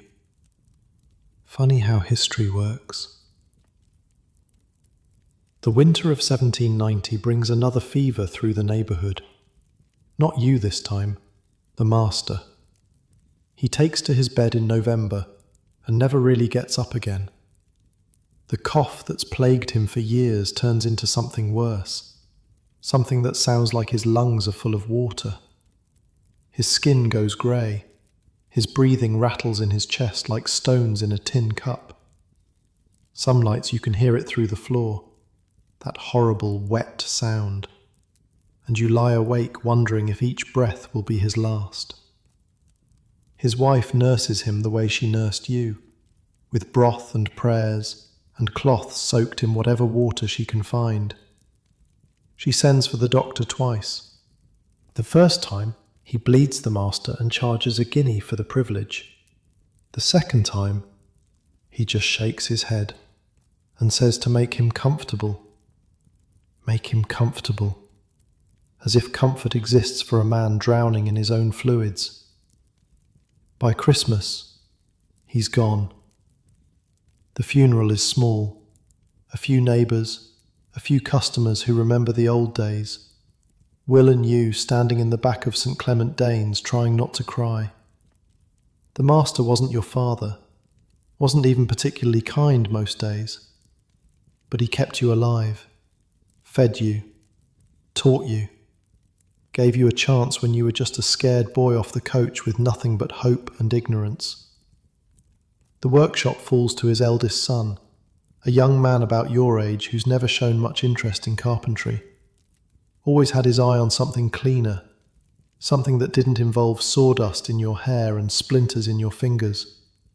He announces, almost immediately, that he's selling everything and moving to the countryside, wants nothing to do with Wych Street, wants nothing to do with the trade that killed his father slowly, over 30 years of breathing sawdust and bending over workbenches.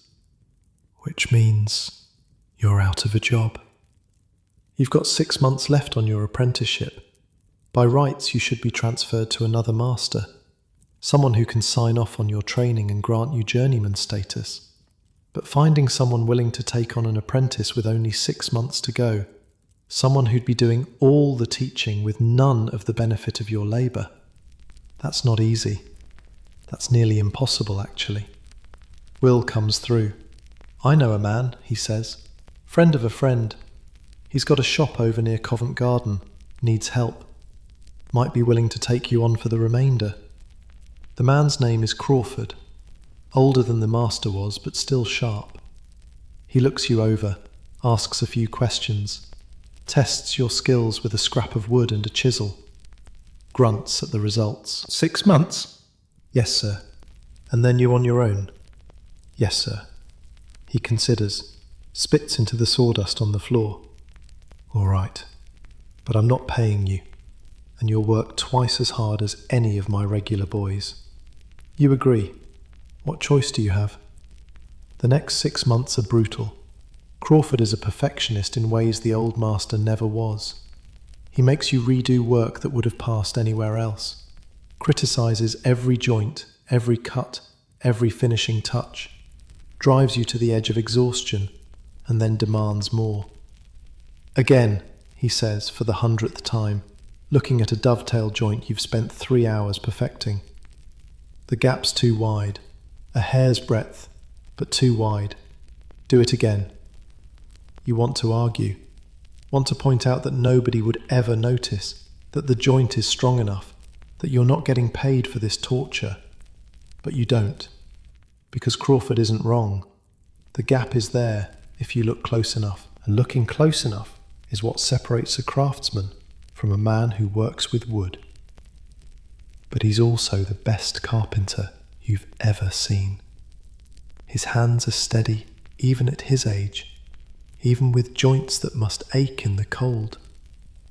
His eye for detail is unmatched. Watching him work is like watching an artist, each movement deliberate, each decision purposeful. He doesn't just make furniture, he makes things that will last for generations, things that will still be beautiful when everyone who remembers him is dead. You learn more in those 6 months than you learned in the previous 6 years. Not just technique, attitude. The difference between good enough and actually good. The pride of knowing that something you made with your own hands is the best it could possibly be.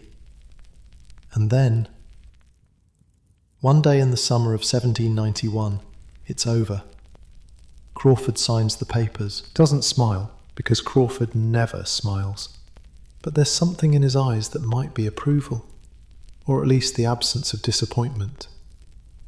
"You'll do," he says, which from Crawford is basically a standing ovation. You're a journeyman now, free, your own man at last.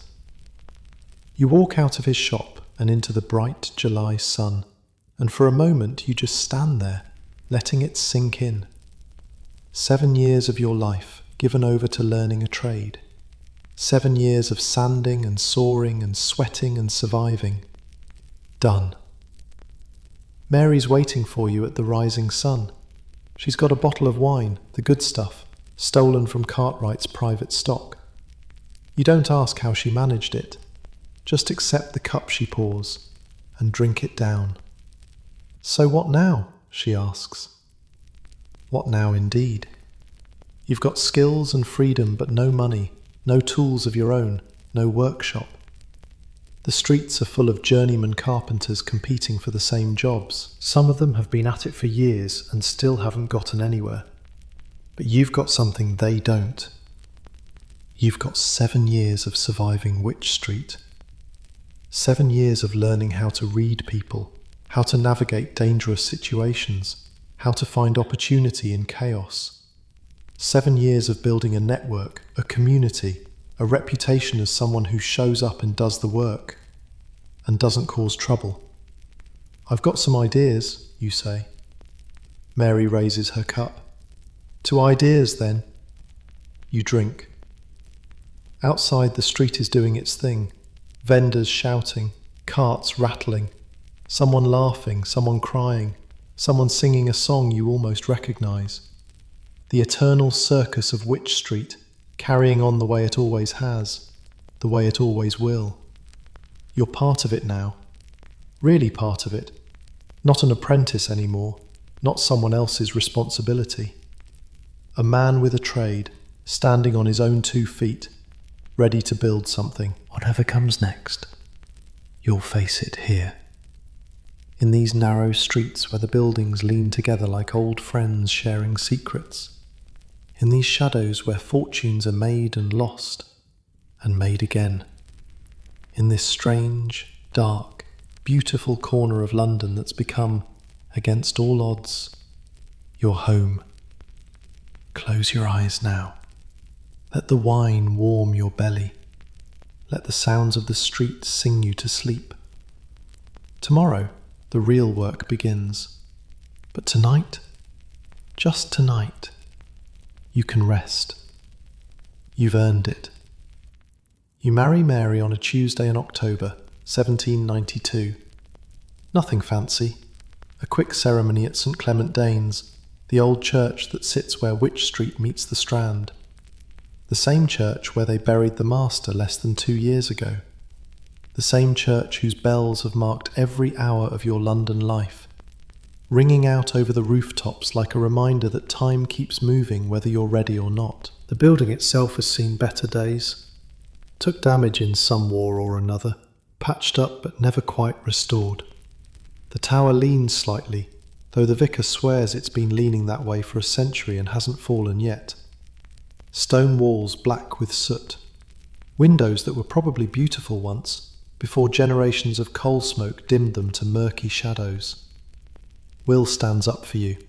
One of Mary's friends from the Rising Sun, a girl named Agnes who works the kitchen, stands up for her. Cartwright gives Mary the day off, grumbling about it but not really meaning it. Even he can see that a barmaid with a husband is more stable than one without. Less likely to run off, less likely to get into trouble. The vicar rushes through the words like he's got somewhere else to be, which he probably does. 3 other couples are waiting their turn. Tuesdays are popular for weddings, apparently. Something about old superstitions, lucky days, the kind of thing your grandmother might have known about. The ring is silver, not gold. You've saved for 3 months to afford it, working extra jobs, skipping meals when you had to. Mary cries when you put it on her finger, and you're not sure if it's happiness or something else. Some mixture of relief and fear that comes with making a choice this permanent. You're both so young, really. 23 years old, and you've committed the rest of your lives to each other. The rest of your lives, however long that might be. After the ceremony, you walk back through the streets together. Your wife now. The word feels strange in your mouth, heavy and light at the same time. Wife. You have a wife. Someone who's chosen to share whatever comes next, good or bad or anything in between. So what now? She asks. The same question she asked when you became a journeyman. The question that seems to follow every change. Now, we build something. You've rented a room. 2 rooms, actually, if you count the tiny space in the back that might generously be called a kitchen. It's on the upper floor of a building just off Wych Street, on one of those narrow courts that run between the main thoroughfare and Holywell Street behind it. The court has a name, supposedly, though no one seems to agree on what it is. Some call it Butcher's Yard, after a slaughterhouse that operated here generations ago. Others call it the Rat Run, which is more accurate. A few old-timers insist it's actually called something else entirely, something foreign-sounding, but they can't agree on that either. The buildings lean so close together that you could reach out your window and shake hands with your neighbour across the way. The sky is a narrow strip of grey far above, visible only if you crane your neck at exactly the right angle. On sunny days, actual sunlight touches the ground for maybe an hour, around noon, if the angle is right and the clouds cooperate. The rest of the time, it's shadows. The walls are timber and plaster, blackened by centuries of London smoke. Some of them still show the marks of the Great Fire, scorch patterns that somehow survived even though the buildings themselves were rebuilt. It's like living inside history, surrounded by the ghosts of everything that came before. It's dark. It's cramped. The smell from the cesspit in the courtyard below rises up through the floorboards on warm days. A rich stench of human waste mixed with whatever the neighbours have thrown out. The drainage is terrible. After a good rain, the whole courtyard floods, and you have to pick your way through inches of filthy water just to reach the street. The neighbours include a drunk who sings at 3 a.m, old ballads about sailors and lost love that would be touching if they weren't so loud, a prostitute who entertains clients at all hours, her laughter carrying through the thin walls. A family of 8 crammed into a space smaller than your 2 rooms combined. Children everywhere, always hungry, always underfoot. It's yours. For the first time in your life, you have a door you can close, a space that belongs to you and no one else, a place to hang your tools, store your wood, sleep beside your wife without worrying about the master walking in. Home. Another word that feels strange, but good. The work comes slowly at first. You don't have a reputation yet, not as a journeyman. People knew you as the apprentice at the old workshop, the quiet one who showed up and did what he was told. Now you need them to know you as something else, a craftsman in your own right, someone worth hiring. Will helps, sends jobs your way when he's got more than he can handle, recommends you to customers who need work done but can't afford his prices. It's charity, in a way, and you hate needing it. But you take it anyway, because pride is a luxury you can't afford. The jobs are small at first. Fixing a broken chair leg, replacing a worn-out tabletop. The kind of repairs that barely pay enough to cover the cost of materials, let alone your time. But you do them well. Better than well. Crawford's voice echoes in your head every time you pick up a tool. Again. The gap's too wide. Do it again. Word spreads. The way word always does in places like this. Slowly, through whispers and recommendations. Through customers who tell their friends about the young carpenter in the rat run who charges fair prices and does good work. By the spring of '93, you've got more jobs than you can handle. Then, war comes. England against France. The revolution that everyone's been watching, arguing about, celebrating or fearing depending on their politics, has finally spilled over into open conflict. The French executed their king in January, strapped him to a board and dropped a blade on his neck in front of a cheering crowd. The king they executed wasn't just any king. He was married to an Austrian princess. He had allies all over Europe. And now, those allies are fighting back, and England has joined them. The news travels through the taverns like fire. At the Rising Sun, men argue about whether it's right or wrong, necessary or foolish. The war will be over by Christmas, some say. Others shake their heads and talk about the last wars with France, how they dragged on for years, how they bankrupted the country and killed a generation. Nobody knows what's coming, but everybody feels it coming anyway. The war changes everything. Trade slows. Ships that used to carry goods back and forth across the channel now carry soldiers and cannons instead. Merchant vessels stay in port, afraid of French privateers, afraid of being pressed into naval service. The docks that kept London alive with imports and exports grow quieter, emptier. Men who made their living loading and unloading cargo find themselves without work. Prices rise for everything, especially wood.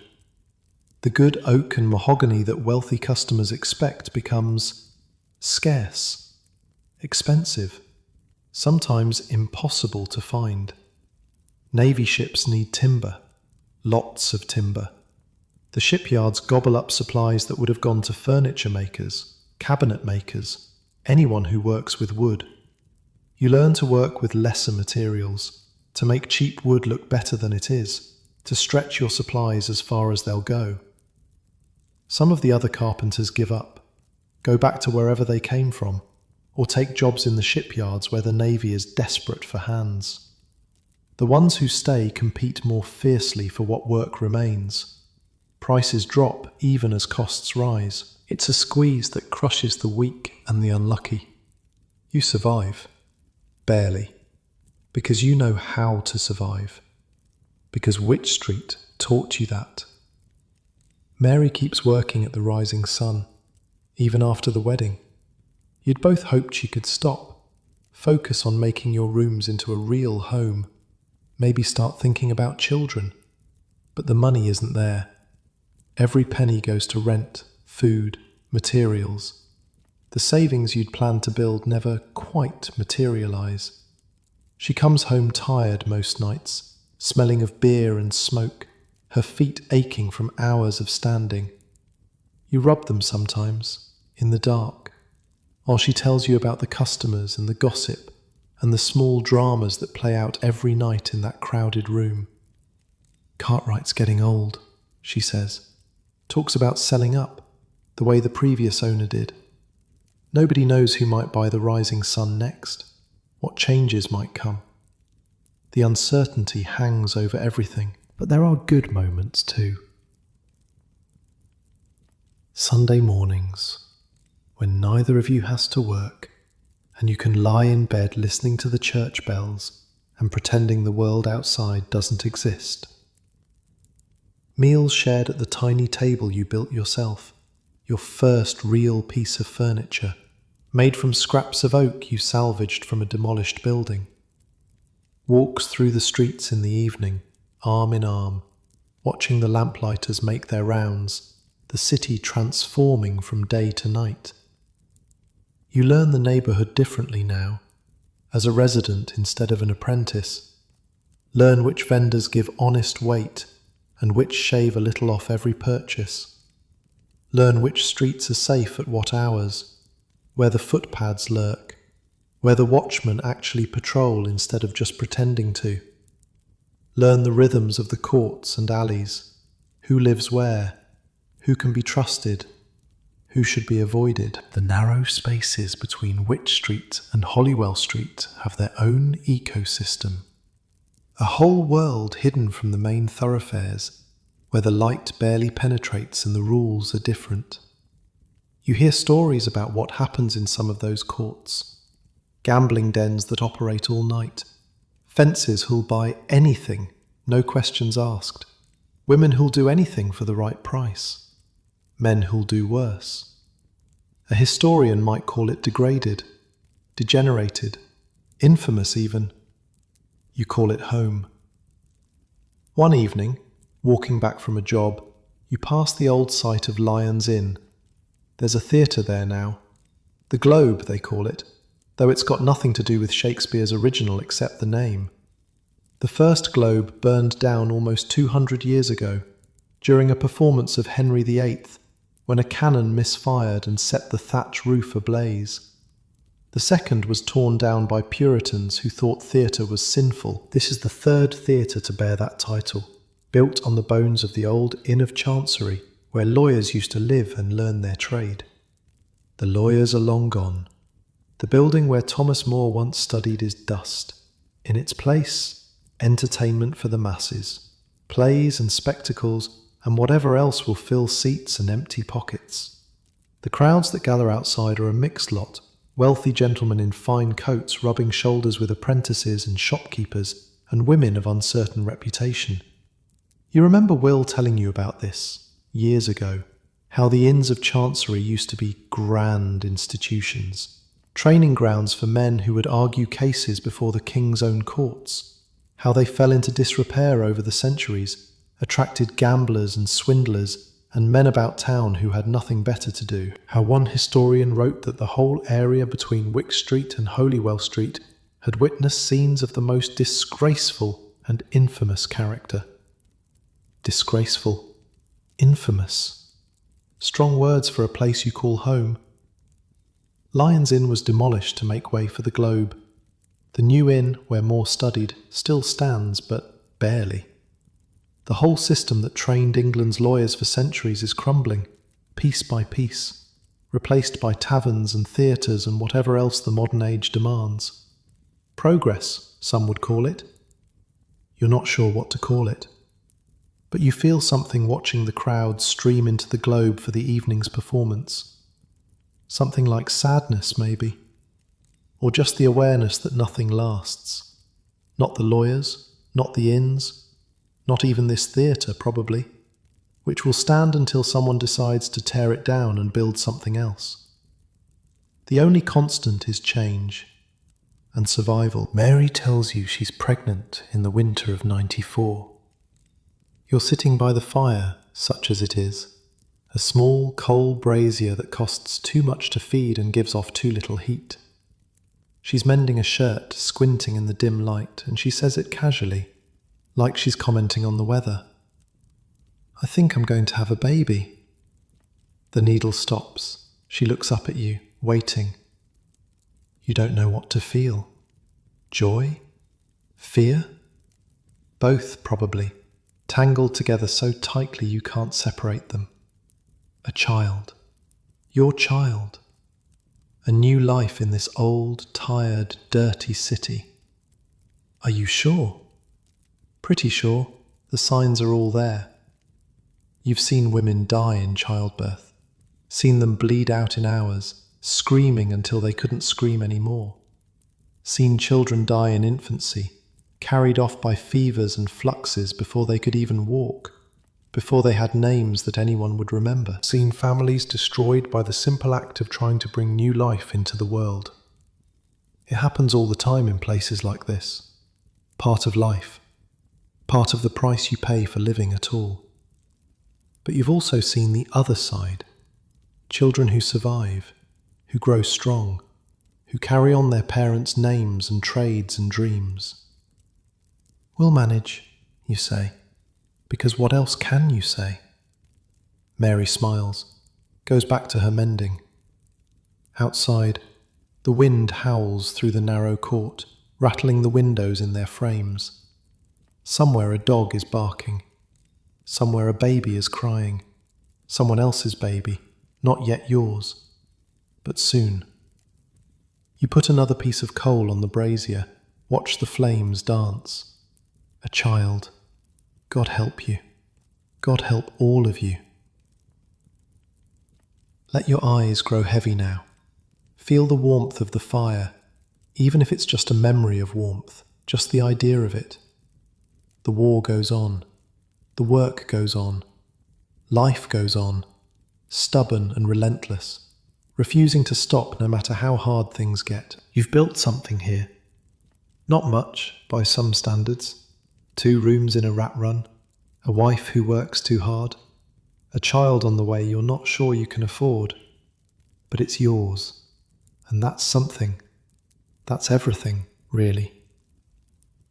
Sleep now. The morning will bring what it brings. Your daughter is born in the summer of 1795. It happens in your 2 rooms above the rat run, with Mary gripping your hand hard enough to leave bruises. A midwife from 3 doors down does the work. Old woman, been delivering babies in this neighbourhood for 40 years. She's seen everything. The ones who live, the ones who don't. She knows what she's doing. The labour takes 12 hours.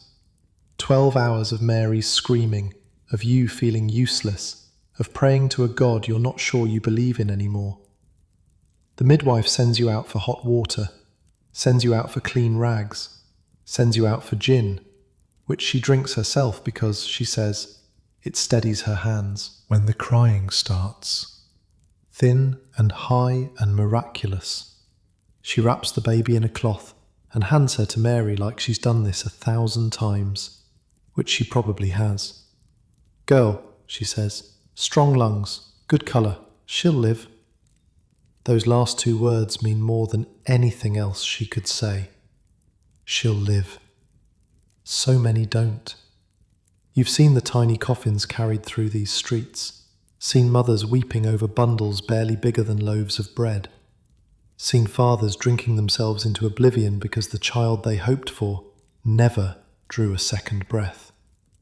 But your daughter is breathing, screaming actually, red-faced and furious at being forced into this cold, dirty world. You look at this small, squalling thing, your daughter, your blood, a new person in the world who didn't exist yesterday and exists now, somehow, against all odds. Mary's exhausted, pale as milk, lost a lot of blood, more than the midwife expected. But she's smiling. She needs a name, she says. You hadn't thought that far ahead, honestly. The pregnancy itself was enough to worry about. The money, the space, whether Mary would survive the birth, whether the baby would survive its first week. So many don't. So many don't. Elizabeth, you say. It was your mother's name. Mary nods, closes her eyes, sleeps. You sit by the window with Elizabeth in your arms, watching the sun set over the rooftops of Wych Street. The buildings lean against each other like old drunks holding each other up. Some of them have stood for 200 years, older than memory, older than the country you're fighting a war against, older than everything, except the river and the hills. These are Elizabethan houses, named for the queen who ruled when they were built. Timber frames filled with plaster, the beams darkened by 2 centuries of London smoke. Upper floors that jut out over the street on wooden brackets, each floor extending further than the one below it, until the buildings almost touch at the top. They call it jettying, something about gaining extra space, extra rooms, extra rent. The old builders were clever like that. They found ways to squeeze every last inch of usefulness out of narrow plots and crooked streets. Some people say the upper floors were designed to make it easier to empty chamber pots into the street. Others say it was about keeping the lower floors dry when it rained. Nobody really knows anymore. The builders who put up these houses are long dead. Their grandchildren are dead. Their grandchildren's grandchildren are dead. But the houses remain. They survived the Great Fire somehow. Everything around Drury Lane stayed standing while the rest of London burned. A miracle, some said. A fluke of the wind, more likely. The fire came roaring up from Pudding Lane in 1666, ate through thousands of buildings, destroyed 87 churches, left 2/3 of the city in ashes. But it stopped just short of here. The flames turned, the wind shifted, and these old houses, built of wood and plaster, somehow escaped the inferno that consumed their stone neighbours. You think about that sometimes. The luck of it. The strange fortune that kept this particular collection of buildings standing while an entire city burned around them. If the wind had blown different that day, none of this would be here. The rising sun, the George, the narrow courts where you learned to survive, all of it would be gone, replaced by whatever London built in its place after the fire. You hold Elizabeth up to the window. "See that?" you whisper. "That's where you live now. That's home." She has no idea what you're saying. She's less than an hour old. But you say it anyway. The first year is the hardest. Elizabeth cries constantly. Your sleep, already thin, becomes non-existent. Mary recovers slowly, takes a few months off from the rising sun, then has to go back because you need the money. You take on every job you can find, working dawn to midnight, trying to build something like savings. The war drags on.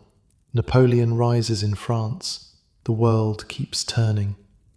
None of it matters much when you're trying to figure out how to feed a baby on wages that barely covered 2 adults. Will helps when you can, sends small jobs your way, watches Elizabeth sometimes when you and Mary both have to work. He's good with her. Surprising, for a man who never had children of his own. Maybe because of that. Old Peters dies in the winter of 96. Heart gave out in the rising sun, right at the bar, tankard still in his hand. They say that's how he would have wanted to go. You're not sure anyone wants to go at all.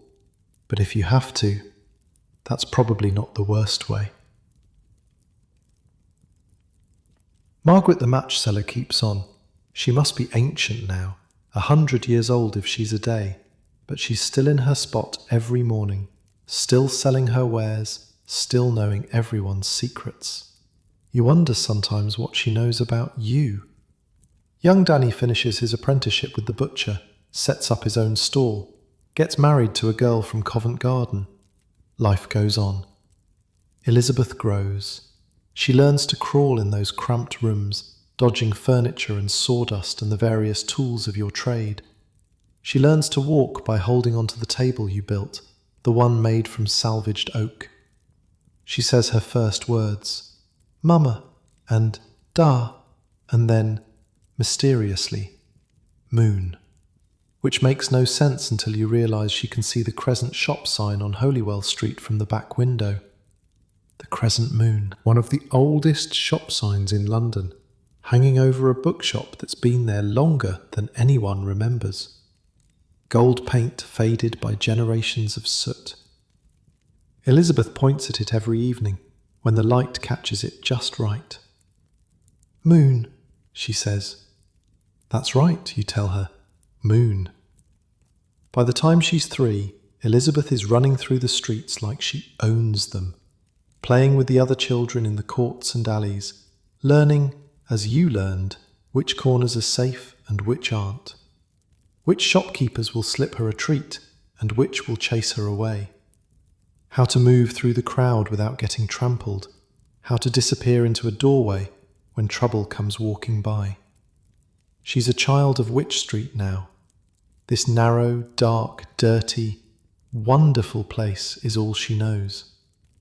The leaning buildings with their timber frames, the smell of coal smoke and horse dung, and whatever's cooking in the dozens of stalls, the sound of the church bells at St. Clement Danes, marking the hours, the feel of cobblestones under bare feet, worn smooth by centuries of traffic. She doesn't know there's another London, a London of grand houses and clean streets and people who bathe more than once a month, a London where children have nurseries and governesses and rooms of their own. That London exists just a few hundred yards away on the Strand, but it might as well be on the moon for all Elizabeth will never see of it. This is her world, these crooked streets and shadowed alleys, these ancient houses that have sheltered generations of Londoners just like her, this community of survivors and dreamers and schemers who call themselves neighbours. You wouldn't have it any other way. The buildings themselves become familiar, not just as background, but as characters in the story of your life. There's the house on the corner where the drunk sings every night, 3 stories of timber and plaster, listing slightly to the east, held up apparently by nothing but habit. The woman who lives on the top floor keeps pigeons on the roof. You can hear them cooing when the street goes quiet. There's the old pub that used to be something else. Nobody remembers what. Its sign creaks in the wind. Its windows haven't been cleaned since the old king was young. But the beer is cheap and the company is reliable. And sometimes that's all you need. There's the shop where they sell the books you're not supposed to look at. You've never gone in, never needed to, but you know what happens behind that door. The mixing of sedition and smut, the revolutionary pamphlets hidden behind illustrated covers. The shopkeeper nods when you pass. You nod back. That's the extent of your interaction. And there's your building. 4 stories of questionable construction, housing maybe 20 people across various rooms and partitions. The cesspit in the courtyard below. The narrow staircase that groans with every step. The window where you can see the crescent moon sign if you lean out just right. This is architecture that survives not because it's well built, but because nobody's gotten around to tearing it down yet. Architecture that's been patched and repaired and subdivided so many times that the original builders wouldn't recognise it. Architecture that was old when your grandparents were born and will probably still be standing when your grandchildren die, unless someone decides to make way for something new. There's beauty in it, if you know where to look. The way the timber frames pattern against the plaster. The way the upper floors create shelter from rain and sun alike. The way the buildings lean together, as if they're sharing secrets. A writer came through here once, years ago, taking notes on everything he saw. Gathering material for a story, he said. You wonder sometimes what he made of it, whether he found the beauty or just the squalor, whether he understood that this place, for all its faults, is home to people who love it. The war ends in 1815, 22 years of fighting, and finally, it's over. Napoleon's beaten at Waterloo. The French are no longer the enemy. England celebrates with bonfires and parades and drinking that lasts for days. The bells at St. Clement Danes ring all night. People dance in the streets of Wych Street, the same streets where they once feared invasion, feared conscription, feared the end of everything they knew. You're 46 now, grey in your hair, ache in your joints when the weather turns cold. Lines in your face that weren't there when you stepped off that coach 32 years ago. A frightened boy from the country with nothing but hope and ignorance. But still working, still surviving, still here. Your hands have shaped 1,000 pieces of furniture over the years. Tables and chairs and cabinets for people you'll never meet. Your work sits in houses across London, in homes rich and poor. Some of it will outlast you. Some of it already has outlasted you, in a way. The things you made in your 20s are still being used, still holding up, while your own body slowly wears down. That's something, you think. To make things that last. To leave something behind. Besides memories. Elizabeth is 20, grown into a young woman who moves through Wych Street with the same confidence you developed over decades. She works at the Rising Sun now, like her mother before her. Cartwright's long gone, sold up and moved to the country years ago. The place is owned by someone else now, a man named Fletcher who's decent enough. The beer is still cheap and the songs are still filthy on Saturday nights. Some things never change. Mary's still with you, still sharing those 2 rooms above the rat run. Her hair has grey in it too. Her hands are rough from years of work. But her smile is the same. Her eyes still find you across a crowded room like you're the only person there. Will died a few years back. Quietly. In his sleep. Which is more than most people in this neighbourhood can hope for. You helped bury him in the churchyard at St. Clement Danes, stood there in the rain, remembering the boy who taught you how to survive this place, wondering if he'd be proud of what you've become. The neighbourhood is changing, you think, or maybe you're just old enough now to notice change happening. There are more buildings going up, more people crowding in. The narrow streets that once felt cosy now feel cramped. The old houses that once felt solid now feel fragile. You hear talk sometimes of improvements, of widening roads, of tearing down the old to make way for the new. Nothing happens yet. The talk remains talk, but you can feel something shifting. The world is moving faster now. Coaches and carriages, steam engines in the factories. Progress, they call it. Progress and improvement and the march of civilization.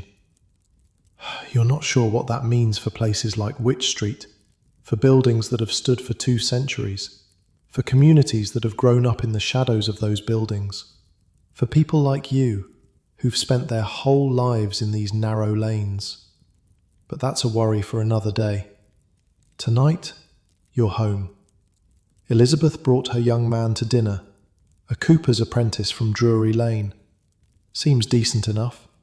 Nervous around you, which is probably healthy. Mary likes him. That's usually a good sign. You eat together in the small room. Bread and cheese and some cold meat from the market. Nothing fancy, but enough. The candle burns low. Outside, the sounds of the evening continue. Someone laughing. Someone singing, the eternal rhythm of Wych Street at night. After they leave, you and Mary sit by the window, looking out at the rooftops, the leaning buildings, the crescent moon sign catching the last of the light. We did all right, she says. You think about everything that's happened, the fever that nearly killed you, the war that nearly broke you. The child you raised in 2 cramped rooms above a stinking courtyard. The years of work and worry and hope. Yeah, you say, we did all right. Close your eyes now. Feel the familiar weight of all those years, all those memories, all those people you've known and loved and lost. The buildings lean together in the dark, ancient, tired, still standing. Like you. Let sleep find you. You've earned another night of rest. You die in the winter of 1842, peacefully, in your sleep, in the same 2 rooms above the rat run where you've lived for 50 years. Mary went 3 winters before. You've been waiting to follow her ever since. Not impatiently, just waiting. The way you wait for spring when winter drags on too long. Elizabeth finds you in the morning, cold, still, a faint smile on your face, as if you were dreaming of something pleasant. Maybe you were dreaming of Mary. Maybe you were dreaming of your first day in London, stepping off that coach into the chaos. Maybe you were dreaming of nothing at all, which is its own kind of peace. She cries, of course, but not too much. Not the way she would have cried 20 years ago. You are 73 years old, which is ancient by the standards of this neighbourhood. You outlived your master, outlived Will, outlived most of the people you knew when you first arrived as a frightened boy from the country. You outlived the world you were born into. They bury you at St. Clement Danes, next to Mary. The vicar says some words. Elizabeth and her husband and their children stand in the rain. A few old neighbours who remember you, though not many. The bells toll, as they've tolled for centuries, as they'll toll for decades more until the bombs of another war silence them. But that's a story for someone else to tell. Your story ends here, in a churchyard, in the rain, in the heart of the neighbourhood you learned to love. Sleep now. You've earned it. The years pass. Elizabeth grows old in the same rooms where you raised her. Her children grow up. Her grandchildren are born. The world changes around them in ways you couldn't have imagined. The railroad comes to London in the 1830s and 40s. Great iron tracks cutting through neighbourhoods, displacing thousands, reshaping the city. The stations rise like cathedrals of steam and steel. Euston, King's Cross, Paddington. People can travel in hours what used to take days. Wych Street watches all this from a distance. The trains don't come here. The narrow lanes and ancient buildings aren't suited for progress on that scale. But the world is speeding up, and Wych Street is standing still. Queen Victoria takes the throne in 1837, a young woman, barely 18, inheriting an empire that spans the globe. Her reign will last 63 years, long enough to give her name to an entire age. The Victorian age brings changes that nobody could have predicted. Gas lamps replace candles and oil. The streets get brighter at night, though not much safer. The Metropolitan Police, established in 1829, patrol in their dark blue uniforms, trying to impose order on the chaos. The old watch, drunk and corrupt as they were, fade into memory. The population explodes. When you arrived in 1783, London held maybe 700,000 souls. By the middle of the Victorian era, it's approaching 3 million. By the end, over 6 million. The largest city the world has ever seen. More people than ancient Rome at its height. More people than any city has ever held before. All those people need somewhere to live, need streets to walk on, need room to breathe, need sewers that work and water that's clean and air that doesn't kill them slowly with every breath. Wych Street has none of these things to offer. The old Elizabethan houses, the ones that survived the Great Fire, are showing their age now. 300 years of settling and shifting, 300 years of repairs piled on repairs. The timber frames are rotten in places, eaten through by beetles and damp. The plaster is crumbling, falling in chunks onto the street below. The foundations, never solid to begin with, are sinking into London's clay. The upper floors still jut out over the street, blocking the light. But what once seemed charming now seems oppressive. The narrow lanes that once felt cosy now feel cramped. The darkness that once provided cover now just hides the filth. A contemporary account describes the area as having narrow, dark, and irregular alleyways encumbered with low projecting eaves and arched doorways. Good for ambush, good for hiding, bad for everything else. Reformers start asking questions. Why do people live like this? Why are the streets so narrow? Why is there no drainage, no clean water, no air that doesn't stink of cesspits and coal smoke? The answers are complicated, rooted in centuries of neglect and poverty. But the solutions, to the Victorian mind, are simple. Tear it down, build something better, call it progress. They start with the rookeries. St Giles goes first, carved up by New Oxford Street in 1847. 5,000 people displaced overnight. Nobody asks where they'll go. Nobody cares. The slum is gone, and that's what matters. Wych Street watches, waits. The same conversations that doomed St Giles are starting to circle around these streets too. Elizabeth dies in 1871, 76 years old. Her granddaughter, also named Elizabeth, inherits the rooms above the Rat Run. Fourth generation to call this place home. The younger Elizabeth is different from her grandmother. She can read and write. She's seen things the older generation couldn't imagine. Photography, telegraphs. The Underground Railway opened in 1863, running trains beneath the streets of London. The world is changing faster than anyone can keep up with. One day in 1876, a man comes to Wych Street with a camera. Not just any camera, a large wooden box on a tripod, requiring plates of glass coated with chemicals, requiring the subject to hold perfectly still while the image burns itself onto the plate. Photography is still a complicated business, more art than science.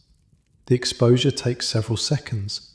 Any movement blurs the image into ghosts. The man works for something called the Society for Photographing Relics of Old London, a group of antiquarians and historians who've realised something that the city planners haven't. These old buildings, these ancient streets, these remnants of a London that existed before the Great Fire, are disappearing. And once they're gone forever, unless someone captures them first. His job is to create a permanent record of what was, before it becomes what will be. A visual archive of threatened buildings, a way to remember what progress will erase. He sets up his camera on Wych Street, adjusts the lens, slides in the glass plate, coated with its light-sensitive chemicals, removes the cap. For several seconds, the street holds its breath. The shutter closes. The image is captured.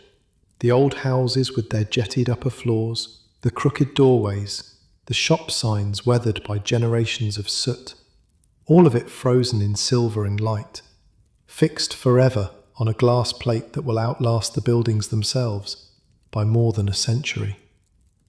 The photograph still exists, if you know where to look. It's in the London Museum now, a window into a vanished world. The buildings lean together like old friends sharing secrets. The street is empty, cleared for the long exposure, but you can almost see the ghosts of everyone who ever walked there. The apprentices and the thieves, the booksellers and the barmaids, the dreamers and the schemers. All of them caught in that moment, preserved forever in shades of grey.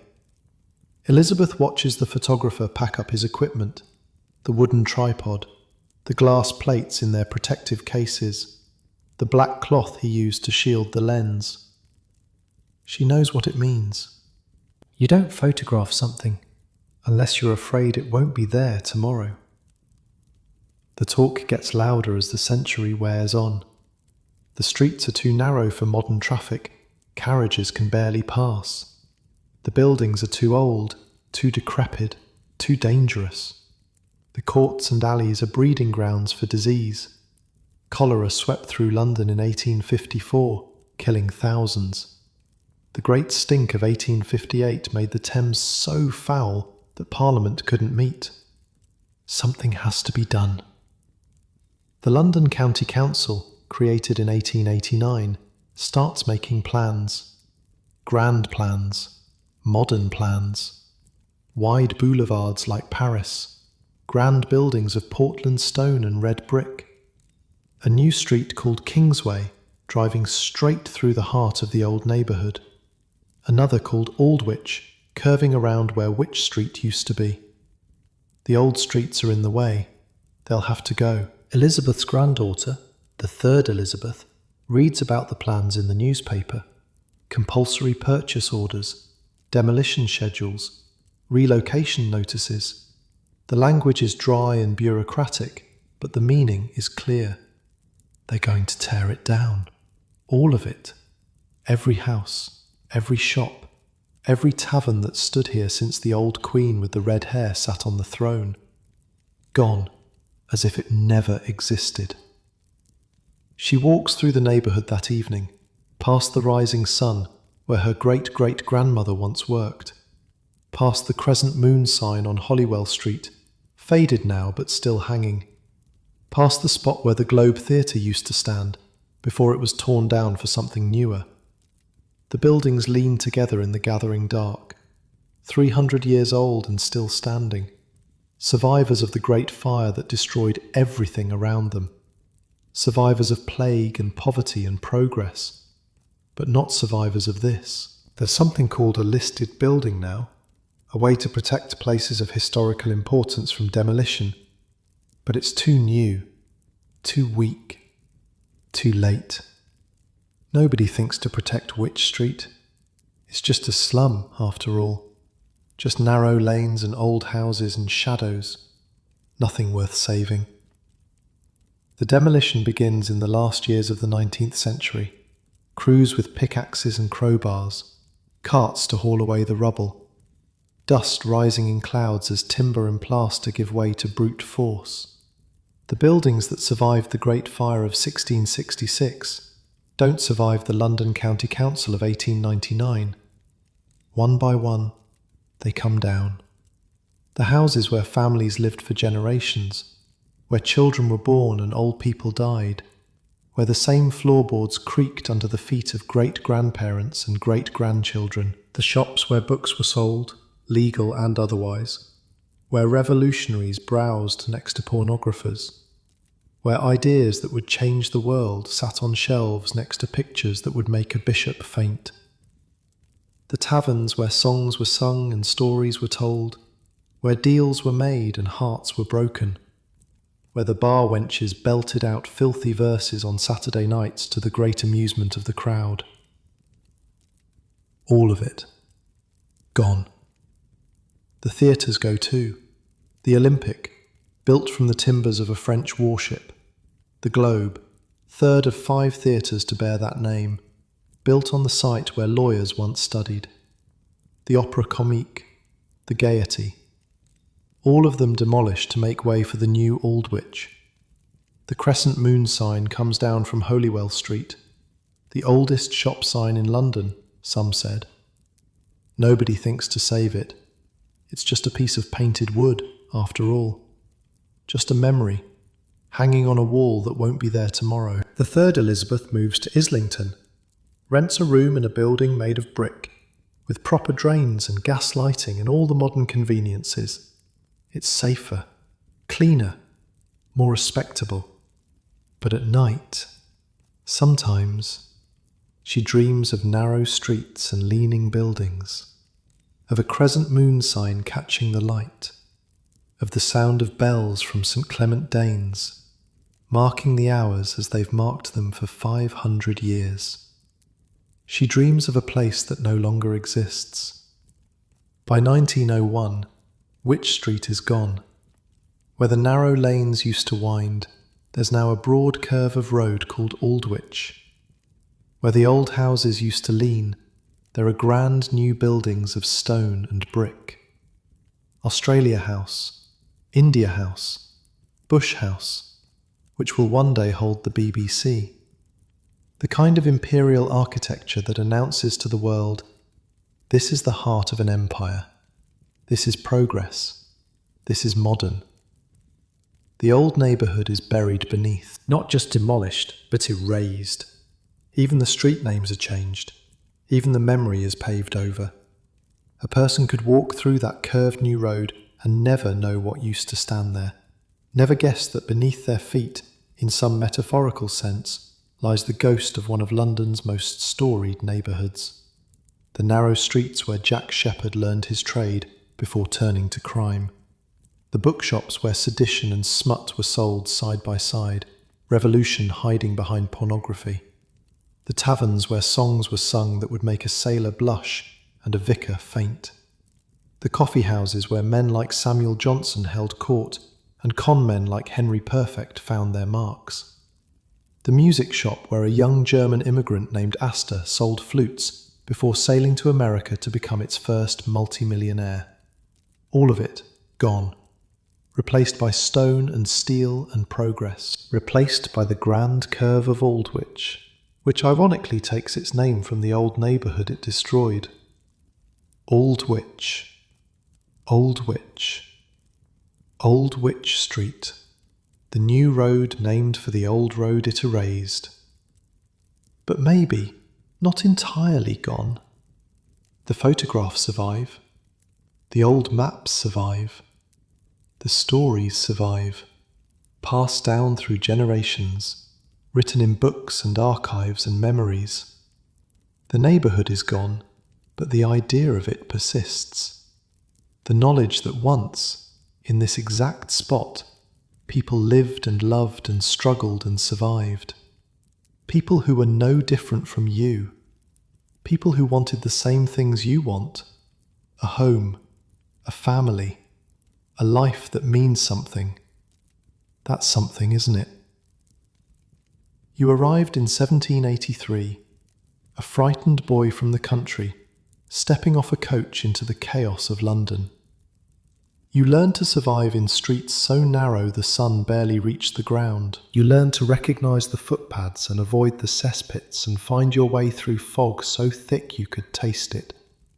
You fell in love, raised a daughter, built furniture that probably outlasted you, sitting in houses across London, holding up the lives of people who never knew your name. And when you died, you were home. The buildings are gone now. The streets are gone. Even the church where you're buried was bombed in the next war and rebuilt, different from before. Even the stones that marked your grave are lost somewhere in the rubble of history. But you were here. You lived. You mattered. And somewhere, in the photographs and the stories and the dreams of people who never knew you, you still do. Close your eyes now.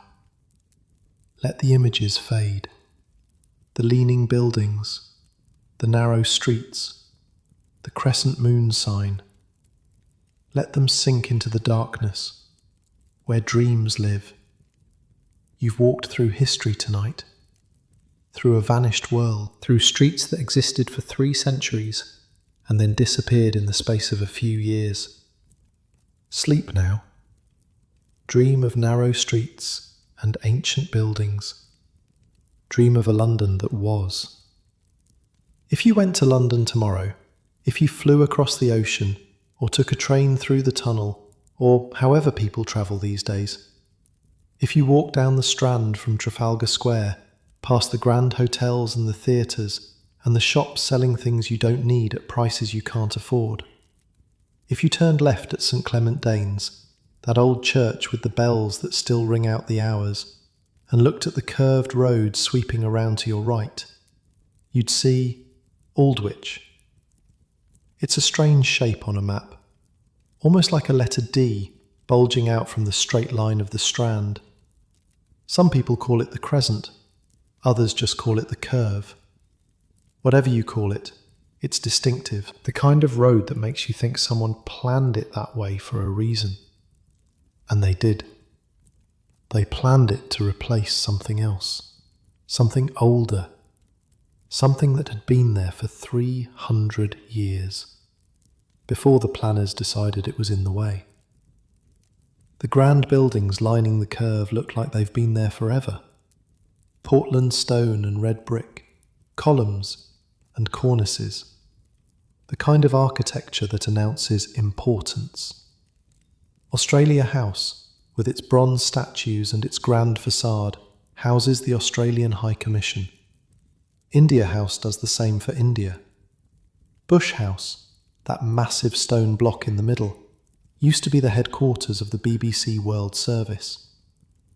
For decades, voices went out from that building to every corner of the planet, broadcasting news and music and stories to people who would never see London with their own eyes. Kingsway runs north from the curve, driving a straight line through what used to be a maze of medieval alleys. It connects Aldwych to Holborn, business-focused and practical, just as the planners intended. The divide it created still holds true today.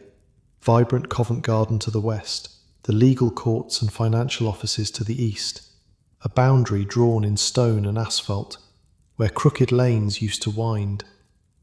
If you ask anyone who works in those buildings, anyone who walks past them every day on their way to somewhere else, what used to stand here before, most of them won't know. They'll shrug. They'll say it's always been this way, hasn't it? The curve, the stone, the sense of permanence. But it hasn't, not even close. Just over 100 years ago, those busy people hurrying past would have been walking down narrow medieval lanes. Lanes so narrow, the sun barely reached the ground. Lanes lined with timber-framed houses, whose upper floors jutted out so far they nearly touched across the street. Lanes that had been there since the time of Elizabeth I, surviving fire and plague and revolution and war. The ghost of that world is still there, if you know how to look. There's a tube station nearby, Aldwych Station, they called it, though it's been closed since 1994. You might have seen it in films. Hollywood loves it. Something about the abandoned platforms, the dusty tunnels, the sense of a world beneath the world. They use it for period pieces mostly, for scenes set in old London, in a time before everything got modern and clean and bright. The station exists in a strange twilight, open only for film crews and heritage tours. A ghost station, haunting the ghost of a neighbourhood. The station was built in 1907, just a few years after Wych Street was demolished, built to serve the new development, the grand new buildings, the grand new road. But the area never got busy enough to justify keeping it open. Not enough passengers, not enough life.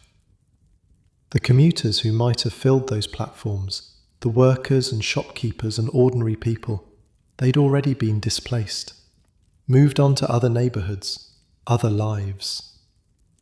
There's a metaphor in there somewhere, a tube station built on the grave of a neighbourhood, closing down because nobody comes, because the life that made this place special was already gone before the station opened.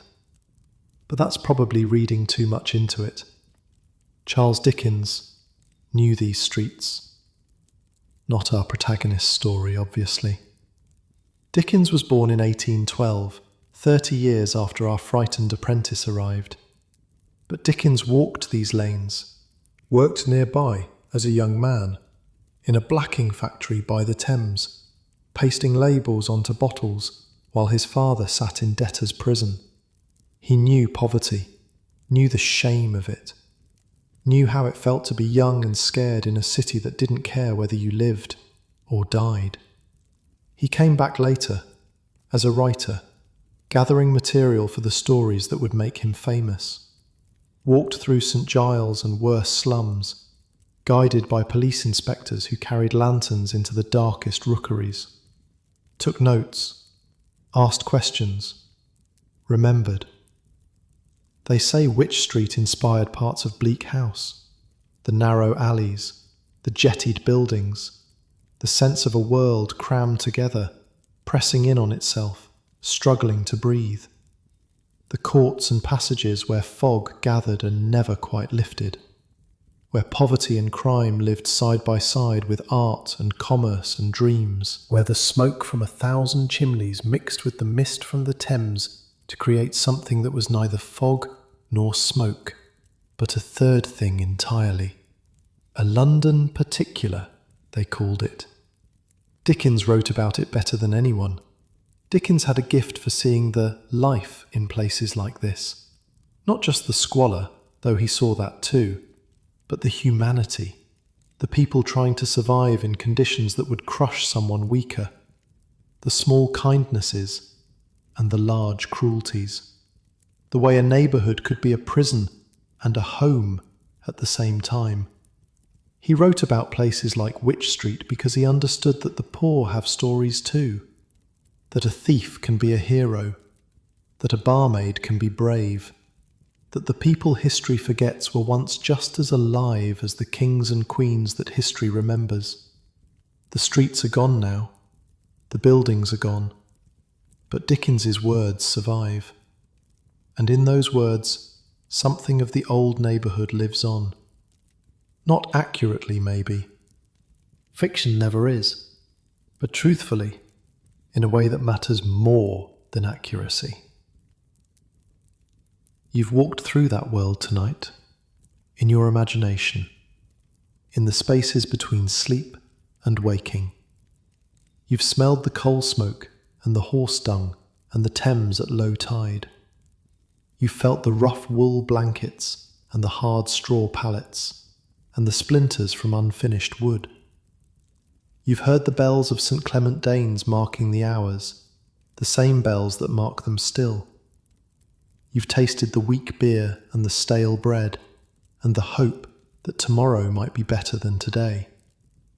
You've met a frightened boy stepping off a coach in 1783, watched him learn to survive in streets where survival was never guaranteed, watched him fall in love, raise a family, build a life in streets so narrow the buildings touched overhead, watched him grow old and die, and be buried in a churchyard that was bombed in another war and rebuilt again. You've seen Jack Sheppard slip through a second-story window, grinning, heading off to meet his fate at Tyburn. Seen Samuel Johnson holding court at the George Inn, drinking coffee and arguing about words. Seen the bar wenches of the Crooked Billet belting out songs that would make a vicar faint. You've watched a photographer set up his camera in 1876, capturing images of buildings that won't be there in 20 years. Watched the demolition crews arrive with their pickaxes and their carts. Watched the dust rise as 3 centuries of history came crashing down. All of it. Every moment. Every life. Every story. Gone now. Except in memory. Except in words.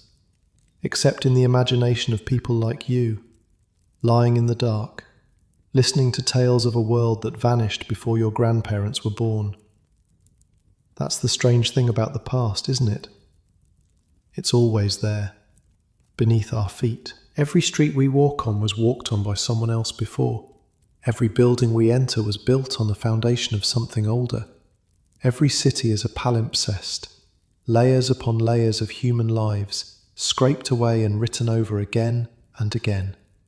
Wych Street is gone, but the ground is still there. The same clay that held the foundations of those old timber houses now holds the foundations of Australia House.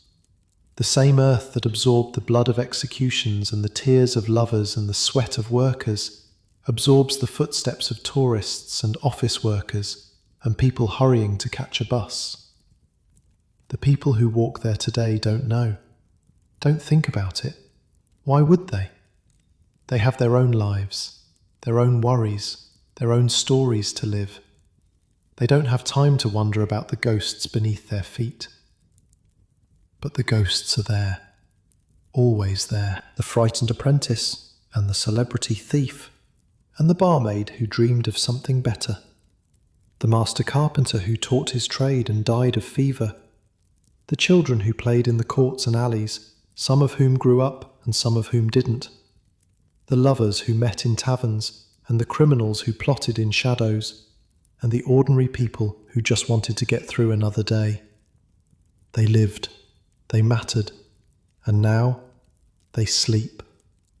Like you should be sleeping.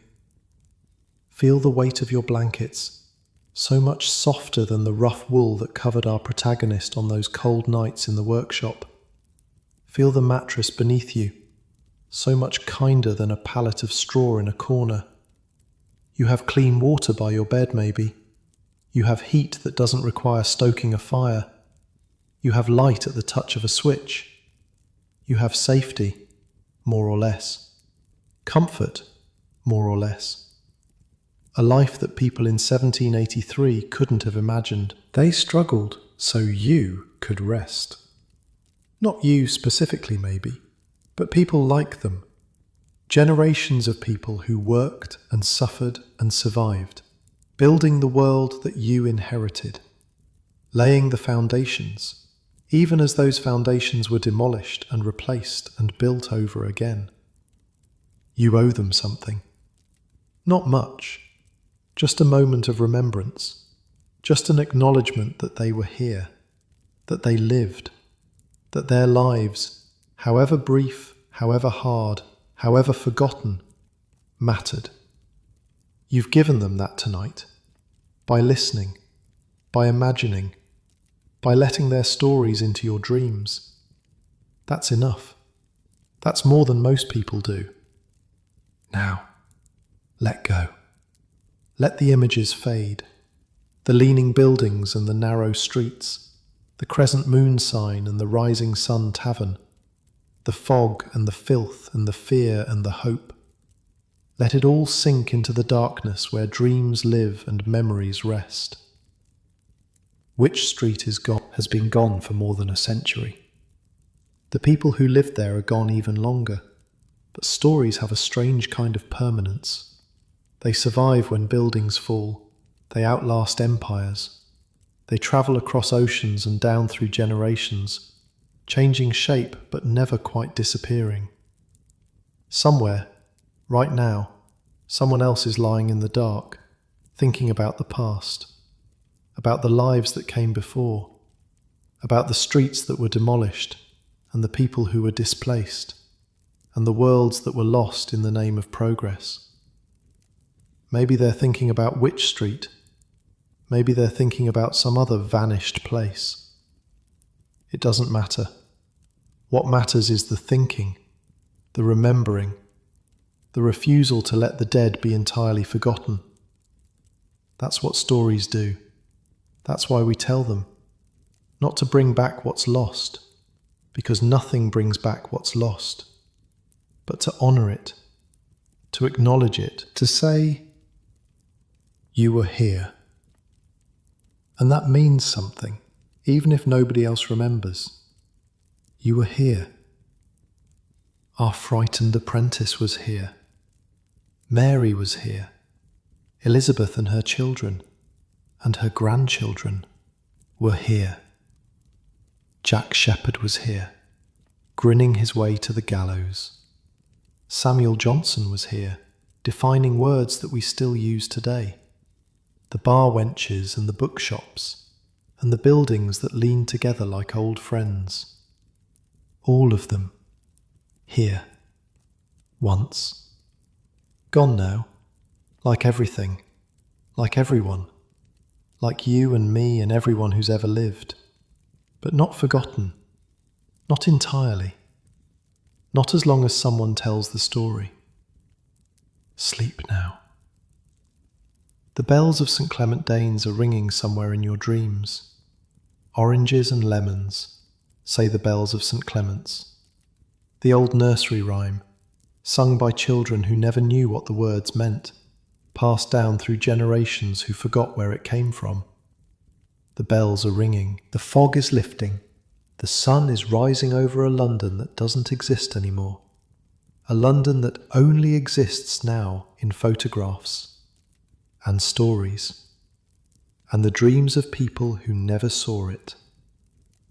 Let the bells carry you down, into the dark, into the quiet, into the rest you've earned. You've walked through history tonight, through streets that vanished a century ago, through lives that ended long before you were born, through a world that was demolished in the name of progress and survives now only in memory. That's a gift. The ability to travel through time without leaving your bed. The ability to live 100 lives in a single night. The ability to know, even briefly, what it felt like to be someone else, somewhere else, somewhen else. Hold on to that gift as you fall asleep. Let it warm you. Let it comfort you. Let it remind you that you're part of something bigger than yourself. A chain of lives stretching back through centuries and forward into futures you'll never see. You're connected to them, the frightened apprentice and the celebrity thief and the barmaid who dreamed of better things. Connected by the simple fact of being human, of being alive, of lying in the dark, wondering about the world. They wondered too, on those hard pallets, in those narrow rooms, listening to the sounds of Wych Street at night. They wondered what their lives meant, whether anyone would remember them, whether the world would be better or worse for their having been in it. We can't answer those questions for them, can't tell them that their neighbourhood would be demolished, their descendants scattered, their names forgotten. Can't tell them that 100 years later, someone would lie in the dark and try to imagine their lives. But we can remember. We can honour. We can tell the stories. That's all any of us can do. For the people who came before, for the people who'll come after, for ourselves, while we're here. Sleep now. Dream of narrow streets and ancient buildings. Dream of a London that was, and